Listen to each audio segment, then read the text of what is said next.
ನಮಸ್ಕಾರ, ಸದಾನಂದ ಬಾಮ್ನಿ ಯೂಟ್ಯೂಬ್ ವಾಹಿನಿಗೆ ಸ್ವಾಗತ. ಇವತ್ತು ಗುರುಗಳು ನಮ್ಮ ಜೊತೆ ಇದ್ದಾರೆ. ನಿನ್ನೆ ಕೂಡ ಗುರುಗಳು ನಮ್ಮ ಜೊತೆ ಇದ್ದರು, ಇವತ್ತು ಕೂಡ ಇದ್ದಾರೆ. ನಿನ್ನೆ ವಿಷಯ ಎಲ್ಲಿವರೆಗೆ ಬಂದಿತ್ತು? ವಿದ್ಯಾವಂತರು ಡೈವರ್ಸ್ ಹೆಚ್ಚುಗಳಿದೆ. ಗುರುಗಳೇ, ಆ ಮುಂದಿನ ಭಾಗವನ್ನು ತಾವು ಮುಂದುವರಿಸಬೇಕು. ನಮ್ಮ ಸ್ಟುಡಿಯೋಕ್ಕೆ ಎರಡನೇ ದಿನ ಬಂದು ಭೇಟಿಯಾಗಿ ಮೊದಲು ಧನ್ಯವಾದಗಳನ್ನ ಅರ್ಪಣೆ ಮಾಡ್ತೇವೆ. ಆ ಡೈವರ್ಸ್ ವಿಷಯನ ಮುಂದುವರಿಸಿ. ಇವತ್ತು ಹಿಂದಿನ ಕಾಲದೊಳಗೆ ಡೈವರ್ಸ್ ಕಡಿಮೆ ಆಗತ್ತಿದ್ದಿಲ್ಲ. ಇವತ್ತು ಡೈವರ್ಸ್ ಹೆಚ್ಚಕ್ಕೆ ಇದಕ್ಕೆ ಎಜುಕೇಷನ್ ಕಾರಣ, ಎಜುಕೇಷನ್ ಅನುಭವ ಕಾರಣ. ಇನ್ನೊಂದು ಏನಪ್ಪ ಅಂದ್ರೆ, ಇವತ್ತು ಎಜುಕೇಷನ್ ಆದ ಹುಡುಗ್ಯಾರನ್ನ ನೋಡ್ರಿ, ಎಜುಕೇಷನ್ ಆಗಲಿಲ್ಲದ ಹುಡುಗ್ಯಾರನ್ನ ನೋಡ್ರಿ. ಎಜುಕೇಷನ್ ಆಗಲಿಲ್ಲದ ಹುಡುಗ್ಯಾರನ್ನ ಜೀವನದೊಳಗೆ ಸಕ್ಸಸ್ ಆಗ್ಯಾರ ಹೊರತು ಎಜುಕೇಷನ್ ಆದ ಹುಡುಗ್ಯಾರ ಜೀವನದಾಗ ಸಕ್ಸಸ್ ಆಗ್ಯಾನ ಇಲ್ಲ. ನಾವು ಅದನ್ನು ತಗೋತೇವೆ. ನೀವು ನಮ್ಮ ಪ್ರಶ್ನೆಗೆ ಉತ್ತರ ಕೊಡಲ್ಲ. ಈ ಪ್ರಶ್ನೆ ಬರ್ತೇನೆ, ಪಾಲಕರ ಪಾತ್ರ ಏನಿತ್ತು ಅಂತ ನಿಮ್ಮ ಪ್ರಶ್ನೆ ಕೇಳಿ. ಆ ಪಾಲಕರ ತಮ್ಮ ಜವಾಬ್ದಾರಿಯನ್ನ ಮರ್ತಿದ್ದಾರೆ. ಪಾಲಕರು ಯಾವ ರೀತಿ ಡಿಸಿಷನ್ ತೆಗೆದುಕೊಳ್ಳಬೇಕು ಅನ್ನೋದು ಹೇಳ್ಬಿಡಿ. ಹೌದು, ಪಾಲಕರ ಹುಡುಗರಿಗೆ ಕೊಟ್ಟಂಥ ಹಿರೇತನನ ತಾವು ತೊಗೋಬೇಕು. ಮದುವೆ ಆಗುತ್ತ ನಾನು ಪಾಲಕರ ಮಕ್ಕಳ ಕೈಗೆ ಏನು ಹಿರೇತನ ಕೊಟ್ಟಾರ ಅದನ್ನು ತಾವು ನಿಭಾಯಿಸ್ಬೇಕು. ಮದುವೆಯಾಗಿಂದ ಅವ್ರಿಗೆ ಕೊಟ್ಟು ಬಿಡಲಿ. ಹೌದೌದು, ಅವರು ಮದುವೆ ಆದ ಬಳಿಕ ಅವ್ರ ಹಿರೇತನ ಕೊಡಲಿ. ಅಲ್ಲಿ ತನಕ ತಮ್ಮ ಹತ್ರ ಇಟ್ಕೊಳ್ಳಿ. ಮದುವೆಯಾಗಿಂದ ಮುಂದೆ ಅವ್ರಿಗೆ ಬಿಟ್ಟಿದ್ದು ಮಕ್ಕಳಿಗೆ ಬಿಟ್ಟಿದ್ದಿರ್ತೈತಿ. ಅಲ್ಲಿ ತನೂ ಯಾವುದೇ ಪಾಲಕರಾಗಲಿ, ಹೆಣ್ಣಿನ ತಂದೆ ತಾಯಿಗಳಾಗಲಿ, ಗಂಡಿನ ತಂದೆ ತಾಯಿಗಳಾಗಲಿ, ನೀವೇ ಡಿಸಿಷನ್ ತೊಗೊಂಡ್ರೆ ನಿಮ್ಮ ಮಕ್ಕಳ ಮದುವೆದು, ನಿಮ್ಮ ಮಕ್ಕಳ ಕೈಯಾಗಿ ನೀವು ಹಿರೇತನ ಕೊಟ್ರಂದ್ರೆ ಈ ಜನ್ಮದಾಗ ಅವ್ರ ಮದುವೆ ಆಗೋಕ್ಕೆ ಸಾಧ್ಯನೇ ಇಲ್ಲ. ಯಾಕಂದ್ರೆ ಅಂಥ ಸಮಾಜ ನಿರ್ಮಾಣ ಆಗಿಬಿಟ್ಟೈತಿ ಇವತ್ತಿನ ಕಾಲದಾಗ ಎಜುಕೇಷನ್ದಿಂದ. ಅದಕ್ಕೆ ನಾವು ಎಜುಕೇಷನ್ ಇಲ್ಲದಾಗ ನಮ್ಮದು ಸಮಾಜ ಹೆಂಗಿತ್ತು, ಎಜುಕೇಷನ್ ಇದ್ದಿಂದ ನಮ್ಮ ಸಮಾಜ ಹೆಂಗೈತಿ, ಕುಟುಂಬ ವ್ಯವಸ್ಥೆ ಹೆಂಗೈತಿ, ಅದನ್ನು ನೋಡಿ ವಿಚಾರ ಮಾಡಿ ನೀವು. ಅದ್ರ ಮೇಲೇ ನಿಮಗೆ ಗೊತ್ತಾಕೈತಿ. ಯಾವಾಗಂದ ಅವಾಗ ಹಿರಿಯರು ಡಿಸಿಷನ್ ತೊಗೊತಿದ್ರು. ಈಗ ಮನ್ಯಾಗ ನಾಲ್ಕು ಮಂದಿ ಹಿರಿಯರು ಡಿಸಿಷನ್ ತೊಗೊಂಡಿದ್ರೆ ಆ ಕುಟುಂಬಗಳು ಛಿದ್ರಾಗಿ ಹೊಂಟಾವೆ. ಹಿಂಗಾಗಿ ಇವು ಎಲ್ಲ ಕಾರಣಗಳಿಂದ ಮದುವೆ ಲೇಟಾಗಿ ಕುಂತ್ಬಿಟ್ಟೈತಿ. ಯಾಕಂದ್ರೆ ಸಂಸ್ಕಾರನೂ ಇಲ್ಲ ಎಜುಕೇಷನ್ದೊಳಗೆ. ಇವತ್ತು ಪ್ರಾಥಮಿಕ ಹಂತದೊಳಗನ ಶಿಕ್ಷಣದೊಳಗೆ ಎಜುಕೇಷನ್ನ ಇಲ್ಲ, ಆದರ್ಶಗಳನ್ನ ಇಲ್ಲ. ಅದರೊಳಗೆ ಯಾರು ಆದರ್ಶ ನೋಡಿ ಬದುಕಬೇಕನ್ನೋದು ಜನರಿಗೆ ಕನ್ಫ್ಯೂಸ್ ಆಗಿಬಿಟ್ಟೈತಿ ಈಗ. ಅದಕ್ಕೆ ಅಂಥ ಆದರ್ಶ ವ್ಯಕ್ತಿಗಳು ತಂದೆ ತಾಯಿಗಳನ್ನ ಇರ್ತಾರೆ ಮಕ್ಕಳಿಗೆ. ಹಂಗೆ ಆದರ್ಶ ತೋರಿಸ್ಬೇಕಂದ್ರೆ ತಾವು ಚಲೋ ಮನೆಗೆ ಕನ್ಯೆ ಹೆಂಗೆ ತರಬೇಕು, ಚಲೋ ಹಳೆಯನ್ನ ಹೆಂಗೆ ಮಾಡ್ಕೋಬೇಕು ಅನ್ನೋದು ತಂದೆ ತಾಯಿಗಳನ್ನ ಡಿಸಿಷನ್ ಮಾಡ್ಬೇಕು ಹೊರತು ಅವ್ರ ಮಕ್ಕಳಿಗೆ ಬಿಡಬಾರ್ದು ಅನ್ನೋದು ನಮ್ಮದು ಉದ್ದೇಶ. ಅಲ್ರಿ ಅಪ್ಪಗಳಾದ್ರೆ ಆ ಧೈರ್ಯನ ತೋರಿಸ್ತಾ ಇಲ್ಲ. ಯಾಕಂದ್ರೆ ಒಬ್ಬ ಮಗ ಓಡಿ ಹೋಗ್ತಾನೆ, ಏನಾದರೂ ಮಾಡ್ತಾನೆ ಅಂತೇಳಿ ಇವ್ರು ಹೆದರಿಕೆನೇ ಇದಾರಲ್ಲ. ಅದನ್ನು ಅವರು ಓಡಿ ಹೋಗೋಕ್ಕೆ ಸಾಧ್ಯನೇ ಇಲ್ಲ. ಇವ್ರು ಎಲ್ಲಿ ತನಕ ಹೇಳ್ರಿ, ಇವರು ಎಲ್ಲಿ ತನಕ ತಂದೆ ತಾಯಿಗಳು ಹೆದರ್ತಾರ ಅಲ್ಲಿ ತನಕ ಹೆದರ್ಸುವಂಥ ಮಕ್ಕಳು ಇರತ್ತಿರ್ತಾರೆ. ಒಮ್ಮೆ ಎದುರಿಗೆ ನಿಂತ ಮಗನ ಇಂಥ ಮಗ ಆ ಹುಡುಗಿ ಮಾಡ್ಕೊ ಅಂತಂದ್ರೆ ಒಮ್ಮೆ ಧೈರ್ಯದಿಂದ ಹೇಳಿ ಇವರು ಅವಾಗ ಜಕ್ಕಿಸ್ತ ತಾವ ಮಾಡ್ಕೊತಾರೆ. ಇವ್ರು ಎಲ್ಲಿ ತನಕ ಹೆದರ್ಕೊಂತವ್ಕಾರ ಹೆದರ್ಸುವಂಥ ಮಕ್ಕಳು ಅದಾರ ಜಗತ್ತಿನೊಳಗೆ. ನಾ ಸಾಯ್ತೀನಿ, ನಾ ಹಂಗೆ ಹೊಕ್ಕನಿ, ಹಿಂಗೆ ಮಾಡ್ತೀನಿ, ಸನ್ಯಾಸಕ್ಕಿಂತ ಹೇಳುವಂಥವ್ರು ಎಷ್ಟೋ ಮಂದಿ ಅದಾರ. ಈಗ ಅದಕ್ಕೆಲ್ಲ ಅಂಜಕ್ಕೆ ಹೋಗ್ಬಾರ್ದು. ಪಾಲಕರು ಧೈರ್ಯ ಮಾಡಿ ಒಮ್ಮೆಗೆ ಈ ಮನೆ ಚಲೋ ಐತಿಲ್ಲ, ಈಗ ಒಂದು ಮದುವೆ ಬೇಕಾಗಿರ್ತೇನೆ ಅಷ್ಟು ಐತಿಲ್ಲ ಅವ್ರ ಕಡೆ, ಅದನ್ನು ಮದುವೆ ಆಗಂತಂತೇಳಿ ಇವ್ರು ಧೈರ್ಯದಿಂದ ಹೇಳಬೇಕು. ಇವ್ರಿಗೆ ಧೈರ್ಯ ಇಲ್ಲ ಹೇಳೋಕ್ಕೆ ಮಕ್ಕಳಿಗೆ. ಇವರೆಲ್ಲನೂ ಕಲಿಸಿರ್ತಾರೆ. ಅವ್ರಿಗೆಲ್ಲ ತಮ್ಮ ಹೊಲ ಮನೆ ಮಾರಿ ಚಲೋ ಎಜುಕೇಷನ್ ಕೊಡಿಸಿರ್ತಾರೆ. ಇದೊಂದು ನಿರ್ಣಯ ತಗೋಕೆ ಮಕ್ಕಳಿಗೆ ಯಾಕೆ ಹೆದರ್ಬೇಕನ್ನ ನಾವು? ಅಲ್ರಿ ಒಂದು ಮದುವೆದಿಂದ ಏನೇನ್ ಲಾಭ ಆಗ್ತಿತ್ತು ಅನ್ನೋದು ಹೇಳ್ರಿ ಅವ್ರಿಗೆ. ಹೌದು, ಅಲ್ಲ ತಮ್ಮ ಮನಿತನ ಅಷ್ಟ ಅಲ್ಲ, ಏನೇನ್ ಲಾಭ ಆಗ್ತಿತ್ತು ಹೇಳ್ಬಿಡ್ರಿ ಅವ್ರಿಗೆ.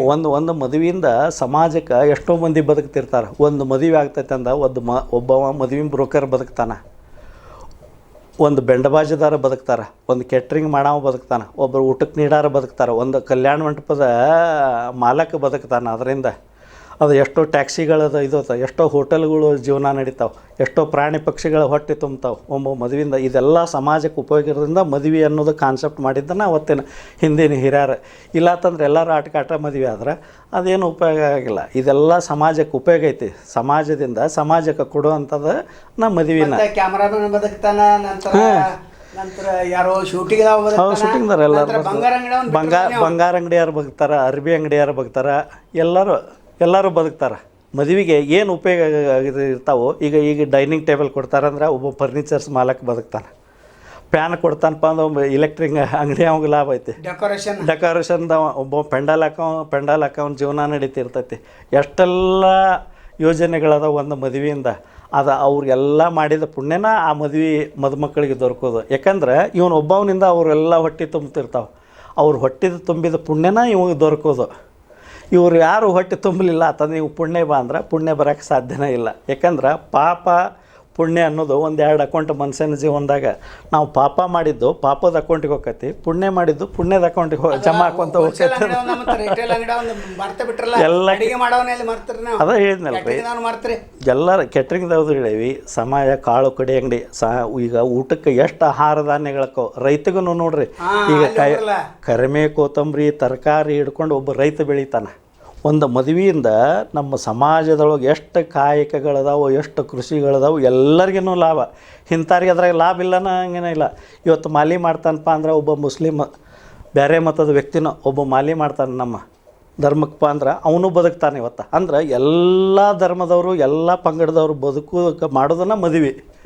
ಇವರೆಲ್ಲ ಸಮಾಜಕ್ಕೆ ಮಾಡೋ ಉಪಯೋಗ ಒಂದು ದಿನ ಮಾಡೋದ್ರಿಂದ ಈ ಸಮಾಜಕ್ಕೆ ಉಪಯೋಗ ಐತೆ ಅಂತಂದೇಳಿ ಇದನ್ನು ಅವತ್ತು ಹಿಂದಿನ ಹಿರಿಯರು ಮದುವೆ ಈ ಟೈಪ್ ಮಾಡೋಕ್ಕೆ ಒಂದು ಯೋಜನೆ ಮಾಡಿದ್ದು. ಇಲ್ಲ ಅಂತಂದ್ರೆ ಬರೀ ರಿಜಿಸ್ಟರ್ ಮದುವೆನಾಗಿ ಒಂದು 2 ಸಹಿ ಹಾಕಿದ್ರೆ ಆ ಕಡೆ 2 ಸಹಿ ಈ ಕಡೆ 2 ಸಹಿ ಸಾಕ್ಷಿ ಆದ್ರೆ ಮದುವೆ ಆಗ್ತದೆ. ಇದು ಮದುವೆ ಅಲ್ಲ. ಆ ಮದುವೆಯಿಂದ ಸಮಾಜಕ್ಕೆ ಉಪಯೋಗ ಆಗಿರ್ಬೇಕಾದ ಪಾಲಕರಿಗೆ ಗೊತ್ತಿಲ್ಲ. ನನ್ನ ಮಗಳ ಕಲ್ಯಾಣ ಆಯ್ತು, ನನ್ನ ಮಗನ ಕಲ್ಯಾಣ ಆತರ ಎಷ್ಟು ಮಂದಿ ಕಲ್ಯಾಣ ಹೌದು. ಇಷ್ಟೆಲ್ಲ ಮಂದಿ ಕಲ್ಯಾಣ ಆತಂದ್ರೆ ಈಗ ಹಿಂದಿನ ಕಾಲದಾಗ ಒಂದು ಜಾನಪದ ಕತೆ ಹೇಳ್ತಾವೆ. ಕಲ್ಲು ಕೊಟ್ಟವಾಗ ಎಲ್ಲ ಭಾಗ್ಯವ ಬರಲಿ, ಪಲ್ಲಕ್ಕಿ ಮ್ಯಾಲ ಮಗ ಬರಲಿ, ಆ ಮನೆಗೆ ಮಲ್ಲಿಗೆ ಮುಡಿಯುವಂಥ ಸೊಸಿ ಬರಲಿ ಅಂತಂತ ಹೇಳ್ತಿದ್ರು. ಯಾಕಂದ್ರೆ ಯಾಕಲ್ಲಂದ್ರೆ ಬೀಸು ಕಲ್ಲು ಕೊಟ್ಟಾಗ ಒಬ್ಬ ಜಾನಪದ ತಾಯಿ ಹೇಳ್ತಿದ್ಲು, ಕಲ್ಲು ಕೊಟ್ಟವಾಗ ಎಲ್ಲ ಭಾಗ್ಯವು ಬರಲಿ. ಅದ ಬರೀ ಒಬ್ಬ ಬೀಸು ಕಲ್ಲು ಕೊಟ್ಟವಾಗ ಎಲ್ಲ ಭಾಗ್ಯನೂ ಬರಲಿ. ಹಾಂ, ಅವನ ಮನೆಗೆ ಪಲ್ಲಕ್ಕಿ ಮ್ಯಾಲ ಸೊಸಿ ಬರಲಿ, ಪಲ್ಲಕ್ಕಿ ಮ್ಯಾಲ ಸೊಸಿ ಮಲ್ಲಿಗೆ ಮುಡಿಯುವಂಥ ಮಗ ಬರಲಿ, ಮಲ್ಲಿಗೆ ಮುಡಿಯುವಂಥ ಪಲ್ಲಕ್ಕಿ ಮ್ಯಾಲ ಮಗ ಬರಲಿ, ಮಲ್ಲಿಗೆ ಮುಡಿಯುವಂಥ ಸೊಸಿ ಬರಲಿ.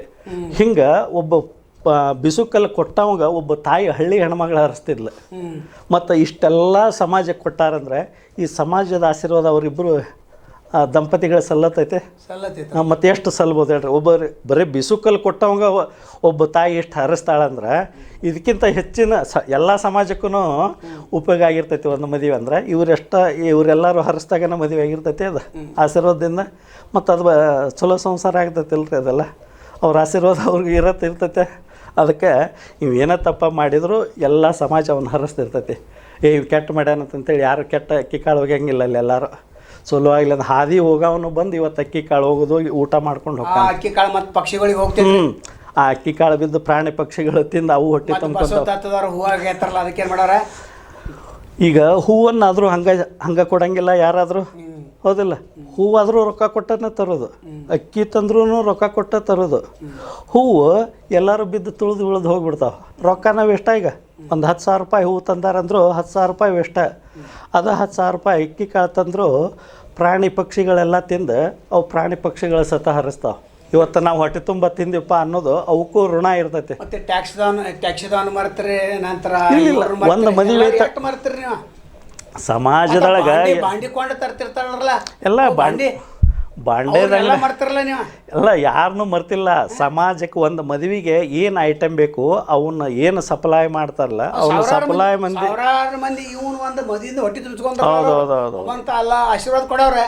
ಉಷ್ಟ್ರದಾನ ಆಶೀರ್ವಾದ ಬಿಸುಕಲ್ಲಿ ಕೊಟ್ಟಂತ ಇರಿಸ್ತಾವಂದ್ರೆ ಇಷ್ಟೆಲ್ಲ ಕೊಟ್ಟ. ಹೌದು, ಅದಕ್ಕೆ ಹೆಚ್ಚಿನ ಆಶೀರ್ವಾದ ಆಗಿ ಭಾಳ ದಿನ ಅವು ಬದುಕ್ತಾವೆ. ಅವತ್ತಿನ ಮದುವೆ ಎಲ್ಲ ಭಾಳ ವರ್ಷ ಹೋಗಿದ್ದು. ಇವತ್ತಿನ ಮದುವೆ ಹಂಗಾಗಂಗೇ ಇಲ್ಲ. ಹೀಗಾಗಿ ಈಗಿನ ಮದುವೆಗೆ ಮಂದಿಗಳ ಆಶೀರ್ವಾದನ ಬೇಕಾಗಂಗೇ ಇಲ್ಲ. ಈಗ ಮುಂದಿನ ವಿಷಯಕ್ಕೆ ಬರೋಣ ಅಪ್ಪಗಳ. ಇಲ್ಲಿ ಸಮಾಜ ದಾರಿ ತಪ್ಪಿಸೋರು ಗುರುಗಳಂತ ಹೇಳಿದ್ರೆ ಎಲ್ಲ ಹೇಳಿದ್ರೆ, ಆದ್ರೆ ಇಲ್ಲಿ ಮೆಟ್ರೋಮನಿಗಳು ಏನು ಮದುವೆ ಮಾಡಿಸುವಂಥದ್ದು ಏನು ಏಜೆಂಟ್ಗಳಿದಾರ ಅಥವಾ ಅವರು ಧರ್ಮಗುರುಗಳಿರಲಿ ಯಾರೋ ಇರಲಿ, ಅವ್ರು ಸ್ವಲ್ಪ ಯಾಕೋ ಸಮಾಜಕ್ಕೆ ಅಲ್ಲಿ ಹೆಣ್ಣು ತೋರಿಸ್ತಾನೆ ಇಲ್ಲಿ ಹೆಣ್ಣು ತೋರಿಸ್ತಾನೆ 1,000 ಕೊಡಿ 2,000 ಕೊಡಿ ಅನ್ನತ್ತಾರ. ಇದು ಎಷ್ಟು ಸರಿ ಎಷ್ಟು ತಪ್ಪು? ಈ ಮೆಟ್ರೋಮನಿಗಳು ಬೇಕೋ ಬೇಡೋ? ಮೆಟ್ರೋಮನಿಗಳು ಬೇಕ ಸಮಾಜಕ್ಕೆ. ಯಾಕಂದ್ರೆ ಈಗ ಒಬ್ಬರು ಮನುಷ್ಯರು ಭೇಟಿ ಆಗಂಗೇನ ಇಲ್ಲ. ಮೊದ್ಲಾಕ ಹಿರಿಯರು ಮಾಡ್ತಿದ್ರು, ಒಬ್ರಿಗೊಬ್ರು ಭೇಟಿ ಹಾಕಿದ್ರು, ಒಂದೊಂದು ಫಂಕ್ಷನ್ದಾಗ ಕೂಡ್ತಿದ್ರು. ಇವತ್ತು ಫಂಕ್ಷನ್ನ ಆಗೋಲ್ಲ ಯಾವ ಮನ್ಯಾಗನೋ. ಫಂಕ್ಷನ್ಲಕ್ಕೆ ಯಾರು ಕೂಡಂಗೇನೇ ಇಲ್ಲ. ಯಾರು ಕೂಡ್ಲಾರ್ದಕ್ಕೆ ಮಂದಿ ಕಮ್ಯುನಿಕೇಷನ್ ಕಡಿಮೆ ಆಗಿಬಿಟ್ಟೈತಿ. ಮಂದಿ ಕಮ್ಯುನಿಕೇಷನ್ ಕಡಿಮೆ ಆಗಿದ್ದಕ್ಕೆ ಇಂಥ ಮೆಟ್ರೋ ಮನಿಗಳು ಬೇಕಾ. ಯಾಕಂದರೆ ಕೆಲವೊಂದು ಮೆಟ್ರೋ ಮನಿಗಳು ಚಲೋನೂ ಅದಾವು, ಕೆಲವೊಂದು ಕೆಟ್ಟನೂ ಅದಾವೆ. ಉಷ್ಟು ಚಲೋ ಅದಾವ ಅಂತ ಹೇಳಕ್ಕನ ಉಷ್ಟು ಕೆಟ್ಟ ಅದಾವ ಅಂತಂತೂ ಹೇಳಕ್ಕೆ ಬರೋಂಗೇನ ಇಲ್ಲ. ಅವು ನಮ್ಮ ದೃಷ್ಟಿಕೋನದೊಳಗೆ ನಾವು ಹೆಂಗೆ ಇದು ಮಾಡ್ತಿರ್ತೀವಿ ಹಂಗೆ ಅವ್ರು ಮಾಡ್ತಿರ್ತಾರೆ. ಮತ್ತು ಡುಪ್ಲಿಕೇಟೂ ಭಾಳ ಅದಾವೆ ಇದ್ರೊಳಗೆ. ಈಗ ಮೆಟ್ರೋಮನಿಯನ್ನ ಒಂದು ದೊಡ್ಡ ಉದ್ಯೋಗನ ಆಗಿಬಿಟ್ಟೈತಿ ಕೆಲವು ಮಂದಿ. ಹೆಣ್ಣು ಅದ್ರಾಗ ಹೆಣ್ಣು ಹೆತ್ತವ್ರ ಪಾಲೂ ಜಾಸ್ತಿ ಐತಿ. ಹೆಣ್ಣು ಕೆಲವೊಂದು ಕಡೆ ಹಳ್ಳಿಗಳಲ್ಲಿ ಬಡವರು ಇದ್ದಾರೆ ಏನು ಮಾಡ್ಯಾರಂದ್ರೆ ಒಬ್ಬ ಏಜೆಂಟನ್ನು ಹಿಡಿದು 3,000 ರೂಪಾಯಿ ನಮಗೆ ಒಂದು ಹೆಣ್ಣು ತೋರ್ಸಕ್ಕೆ 2,000 ರೂಪಾಯಿ ಏಜೆಂಟ್ ತೊಗೊತಾನ, 1,000 ರೂಪಾಯಿ ಹೆಣ್ಣಿನ ಮನೆಗೆ ಕೊಡ್ತಾರೆ. ಏನು ಹೇಳ್ತೀರಿ ನೀವು ಅದನ್ನು? ಹೌದು. ಆ ಹೆಣ್ಣಿನ ಮನೆಗೆ ಒಂದು 2-3 ವರ್ಷ ಮದುವೆ ಮಾಡ್ಸಂಗನೇ ಇಲ್ಲ ಅವ್ರು. ಒಂದು 5 ವರ್ಷ ಹೌದು. ಈಗ ನಡೆದ ಸಮಾಜದಲ್ಲಿ ನಡೆದಂಥ ಅದು ನಮ್ಮಲ್ಲಿ ಬೆಳಗಾವಿ ಜಿಲ್ಲಾದಾಗನೇ ಜಾಸ್ತಿ ನಡೆದಾವೆ ಇವೆಲ್ಲ. ಹೆಣ್ಣುಗಳನ್ನು ಒಬ್ಬ ದಂಧೆಯಾಗಿ ಉಪಯೋಗಿಸ್ಕೊಂತಾಗವ್ರು ಎಲ್ಲರೂ, ಹೆಣ್ಣಿನ ಮನೆಯವರೆಲ್ಲರೂ. ಹೆಂಗಂದ್ರೆ ನಾವು ತೋರಿಸ್ತೇವೆ ಅನ್ನೋದು ತೋರಿಸ್ತಾರೆ. ತೋರಿಸಿ ಅವ್ರು ಹೋದ್ಬಿಟ್ಲೆ ನಮ್ಮ ಹುಡುಗಿಗೆ ಮನಸ್ಸಿಗೆ ಬರಲಿಲ್ಲ ಅಂತಾರೆ. ಕಡೆಗೆ ಮತ್ತೊಬ್ರು ಹೋದಾಗ ಕೂಡಿ ಬರಲಿಲ್ಲ ಅಂತಾರೆ. ಇನ್ನೊಬ್ರು ಹೋದಾಗ ಸಾಲಾವಳಿ ಕೂಡಿ ಬರಲಿಲ್ಲ ಅಂತಾರೆ. ಮತ್ತೊಬ್ರು ಹೋದಾಗ ಊರು ದೂರಕ್ಕೈತಿ ಅಂತಂತ ಹೇಳ್ಯಾರ.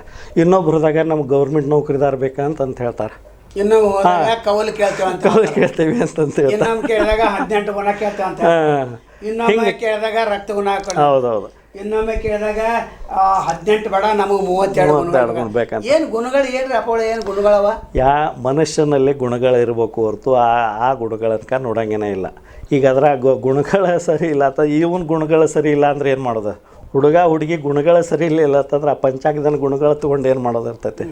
ಇವ್ರ ಗುಣ ಸರಿ ಇರ್ಬೇಕು. ಇವರಲ್ಲಿ ಕೆಟ್ಟ ಗುಣಗಳು ತುಂಬಿ ಅಲ್ಲಿ 32 ಬಂದ್ರೇನೋ 64 ಬಂದ್ರೇನು ತೊಗೊಂಡು ಏನು ಮಾಡೋದು? ಕುಂಡ್ಲಿ ಸ್ವಲ್ಪ ಹೇಳ್ರಿ ನೋಡೋಣ. ಸ್ವಲ್ಪ ಕುಂಡ್ಲಿ, ಯಾಕಂದ್ರೆ ಜ್ಞಾನ ಭಾಳ ಐತಿ ನಿಮಗೆ. ಅಲ್ಲ, ಕುಂಡ್ಲಿ ಜ್ಞಾನ ಐತೆ. ಎಲ್ಲ ಶಾಸ್ತ್ರ ಎಲ್ಲ ಮುಗಿಸಿ ಎಲ್ಲ ಬಂದಿರಿ. ಕುಂಡ್ಲಿ ನಂಬಬೇಕಂದ್ರೆ ಪೂರ್ತಿ ಕುಂಡ್ಲಿ ನಂಬಾಕನು ಹೋಗ್ಬಾರ್ದು, ಪೂರ್ತಿ ಕುಂಡ್ಲಿ ನಂಬದನೂ ಇರಬಾರ್ದು. ಅಡ್ಡ ಮೇಲೆ ದಿಪ್ಪಟ್ಟಂಗೆ ಹತ್ಲ ನೀವು. ಇಲ್ಲ, ಅದು ಹಂಗೈತಿ. ಜಗತ್ತಿನ ಇತಿಹಾಸದೊಳಗೆ ಹಂಗೆ ಬಂದ್ಬಿಟ್ಟೈತಿ. ಯಾವುದನ್ನು ಅತಿ ಬಿಡಬೇಡ್ರಿ, ಯಾವುದನ್ನು ಅತಿ ಹಚ್ಕೋಕೆ ಹೋಗ್ಬೇಡ್ರಿ. ಹಂಗೈತೆ. ಇವತ್ತು ಪೂರ್ತಿ ಉಪವಾಸ ಇರೋಕೆ ಆಗೋಂಗಿಲ್ಲ, ಪೂರ್ತಿ ಜಗ್ಗೆಷ್ಟು ಸಂಜಿಕೆ ಉಣ್ಣಂಗಿಲ್ಲ ಅಂತಂತೇಳಿ 3 ಹೊತ್ತಿಂದ ಒಮ್ಮೆ ತಿನ್ನೋಕ್ಕಾಗಂಗಿಲ್ಲ. ನಮ್ಗೆ ಏನೇನು ಬೇಕೋ ಅಷ್ಟಕ್ಕೆ ನಾವು ತೊಗೋಬೇಕು ಹೊರತು ಪೂರ್ತಿ ಅದ್ರ ಕಡೆನ ಅವಲಂಬನೆ ಆಗಿರಬಾರ್ದು.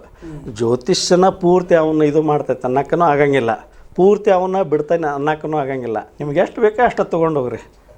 ಇವತ್ತು ಜಗತ್ತು ಬೇರೆ ದಿಕ್ಕಿನ ಕಡೆ ಮಂಗಳ ಗ್ರಹ ಅದಾವೆ. ಎಷ್ಟು ಬೇಕಾಟ್ಟು ತೊಗೊಂಡು ಹೋಗ್ಬೇಕು ಅನ್ನೋದು ಇವರಿಗೆ ಪರಿಜ್ಞಾನ ಇಲ್ಲ. ಒಂದೇ ಸಂಶಯ ದೃಷ್ಟಿಯಿಂದ ಹಿಡ್ಕೊಂಡು ಹೋಗ್ತಾರಲ್ಲ ಅವರು. ಹೌದು. ಈಗ ಅವಾಗ ಆ ಜ್ಯೋತಿಷಿಗಳು ಎಷ್ಟು ಎಚ್ಚರಿಕೆಯಿಂದ ಇರಬೇಕು, ಸ್ವಾಮಿಗಳು ಎಷ್ಟು ಎಚ್ಚರಿಕೆಯಿಂದ ಇರಬೇಕು ಅನ್ನೋದು ಸ್ವಲ್ಪ ಹೇಳ್ರಿ. ಈಗ ನೋಡ್ರಿ, ಒಬ್ಬ ಮನುಷ್ಯಾಗ ಜರ ಬಂದಾವಂದ್ರೆ ಗುಳಿಗೆ ತೊಗೊಂತಾರ. ಭೂಮಿ ಮೇಲೆ ಒಂದು ಸಮಸ್ಯೆ ಹುಟ್ಟೈತಂದ್ರೆ ಅದಕ್ಕೆ ಪರಿಹಾರ ಇಟ್ಟು ಆ ಸಮಸ್ಯೆ ಹುಟ್ಟಿರ್ತೈತೆ ಹೊರತು ಸಮಸ್ಯೆ ಇಲ್ಲ ಪರಿಹಾರ ಇಲ್ಲದ ಯಾವ ಇದೂ ಇಲ್ಲ. ಪರಿಹಾರ ಇಲ್ಲದ ಸಮಸ್ಯೆನ ಹುಟ್ಟಂಗಿಲ್ಲ. ಪ್ರಶ್ನೆಗೆ ಉತ್ತರ ಇರ್ತದೆ. ಈಗ ಕ್ಯಾನ್ಸರ್ ಹುಟ್ಟೈತಪ್ಪ ಅಂದ್ರೆ ಅದು ಕ್ಯಾನ್ಸರ್ಗೊಂದು ಔಷಧ ರೆಡಿಯಾಗಿಂದ ಅದು ಕ್ಯಾನ್ಸರ್ ಹುಟ್ಟಿರ್ತೈತಿ. ಹೌದಲ್ಲ? ಲಕ್ವಾ ಹೊಡೆದೈತಂದ್ರೆ ಆ ಲಕ್ವಾಕ್ಕೆ ಔಷಧ ರೆಡಿಯಾಗಿಂದನ ಲಕ್ವಾ ಹುಟ್ಟಿರ್ತೈತೆ ಹೊರತು ಈಗ ಇಡ್ಲಿಗೆ ಚಟ್ನಿ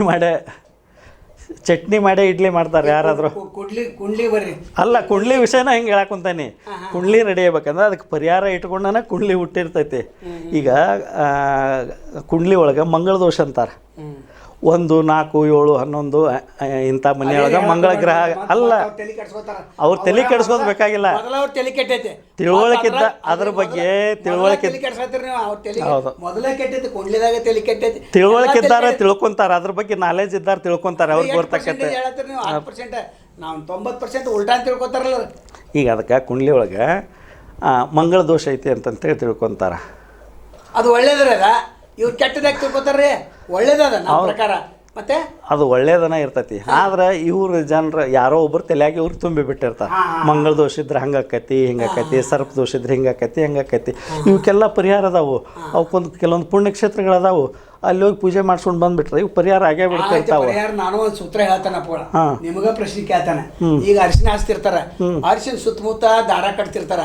ಆ ಮಂಗಳ ದೋಷ ಇದ್ದವ್ರ ಹಿಂದಿನ ಹೆಣ್ಮಕ್ಳು ಏನು ಕುಡಿಸಿ ಅರಿಶಿನ ಹಚ್ಚಿದ ಕೂಡಲೇ ಮಂಗಳ ದೋಷ ಹೋಗ್ತೈತೆ ಅಂತೇಳಿ ಅದೊಂದು ಏನು ಕತೆ. ಅದು ದೋಷ ಮಾಡ್ತಾರೆ. ಶಂಕದಿಂದ ಬಂದಲ್ಲ ತೀರ್ಥಾಗ್ಲಿ. ಹೌದು. ಈಗ ಹಿಂದಿನ ಕಾಲದಾಗ ಹೆಂಗೆ ಮಾಡ್ತಿದ್ರಂದ್ರೆ ಸ್ವಾದ್ರ ಮಾವುಗಳು ಅಂತಂತ ಹೇಳ್ತಿದ್ರು, ಸ್ವಾದ್ರ ಮಾವನ ಮಕ್ಕಳು ಅಂತಂತ ಹೇಳ್ತಿದ್ರು. ಅವಾಗ ಸೂರಿಗೆ ಮದುಮಕ್ಳು ಮುಂದೆ ಇರ್ತಿದ್ರು ಅವ್ರ ಹಿಂದೆ ಇವ್ರು ಕುಂಡಿರ್ತಿದ್ರು ಅಕ್ಕಂಗ್ಯಾರನ್ನ ಆ ಹುಡುಗನ ಅಕ್ಕಂಗ್ಯಾರ ಮಕ್ಕಳನ್ನ ಅದು ಕುಂಡಿರ್ತಿದ್ರು. ಅವ್ರಿಗೆ ಅರ್ಶಿಣ ನೀರು ಬಿತ್ತಂದ್ರೆ ಯಾವಾಗಲೂ ಜೀವನದಾಗ ಒಮ್ಮೆ ಬೀರ್ತೈತೆ ಅರ್ಶಿಣ ನೀರು. ಅದು ಒಮ್ಮೆ ಬಿತ್ತಂದ್ರೆ ಒಮ್ಮೆ ಅರ್ಶಿಣ ನೀರು ಬಿತ್ತಂದ್ರೆ ಒಮ್ಮೆ ಮದುವೆ ಆದಂಗೆ ಅದು. ಅವಾಗನ ಅವ್ರಿಗೆ ಮದುವೆ ಆದ ಬಿಟ್ಟಂಗೆ ಅದ ಹಿಂದೆ ಕುಂತಾರ್ಗೆ.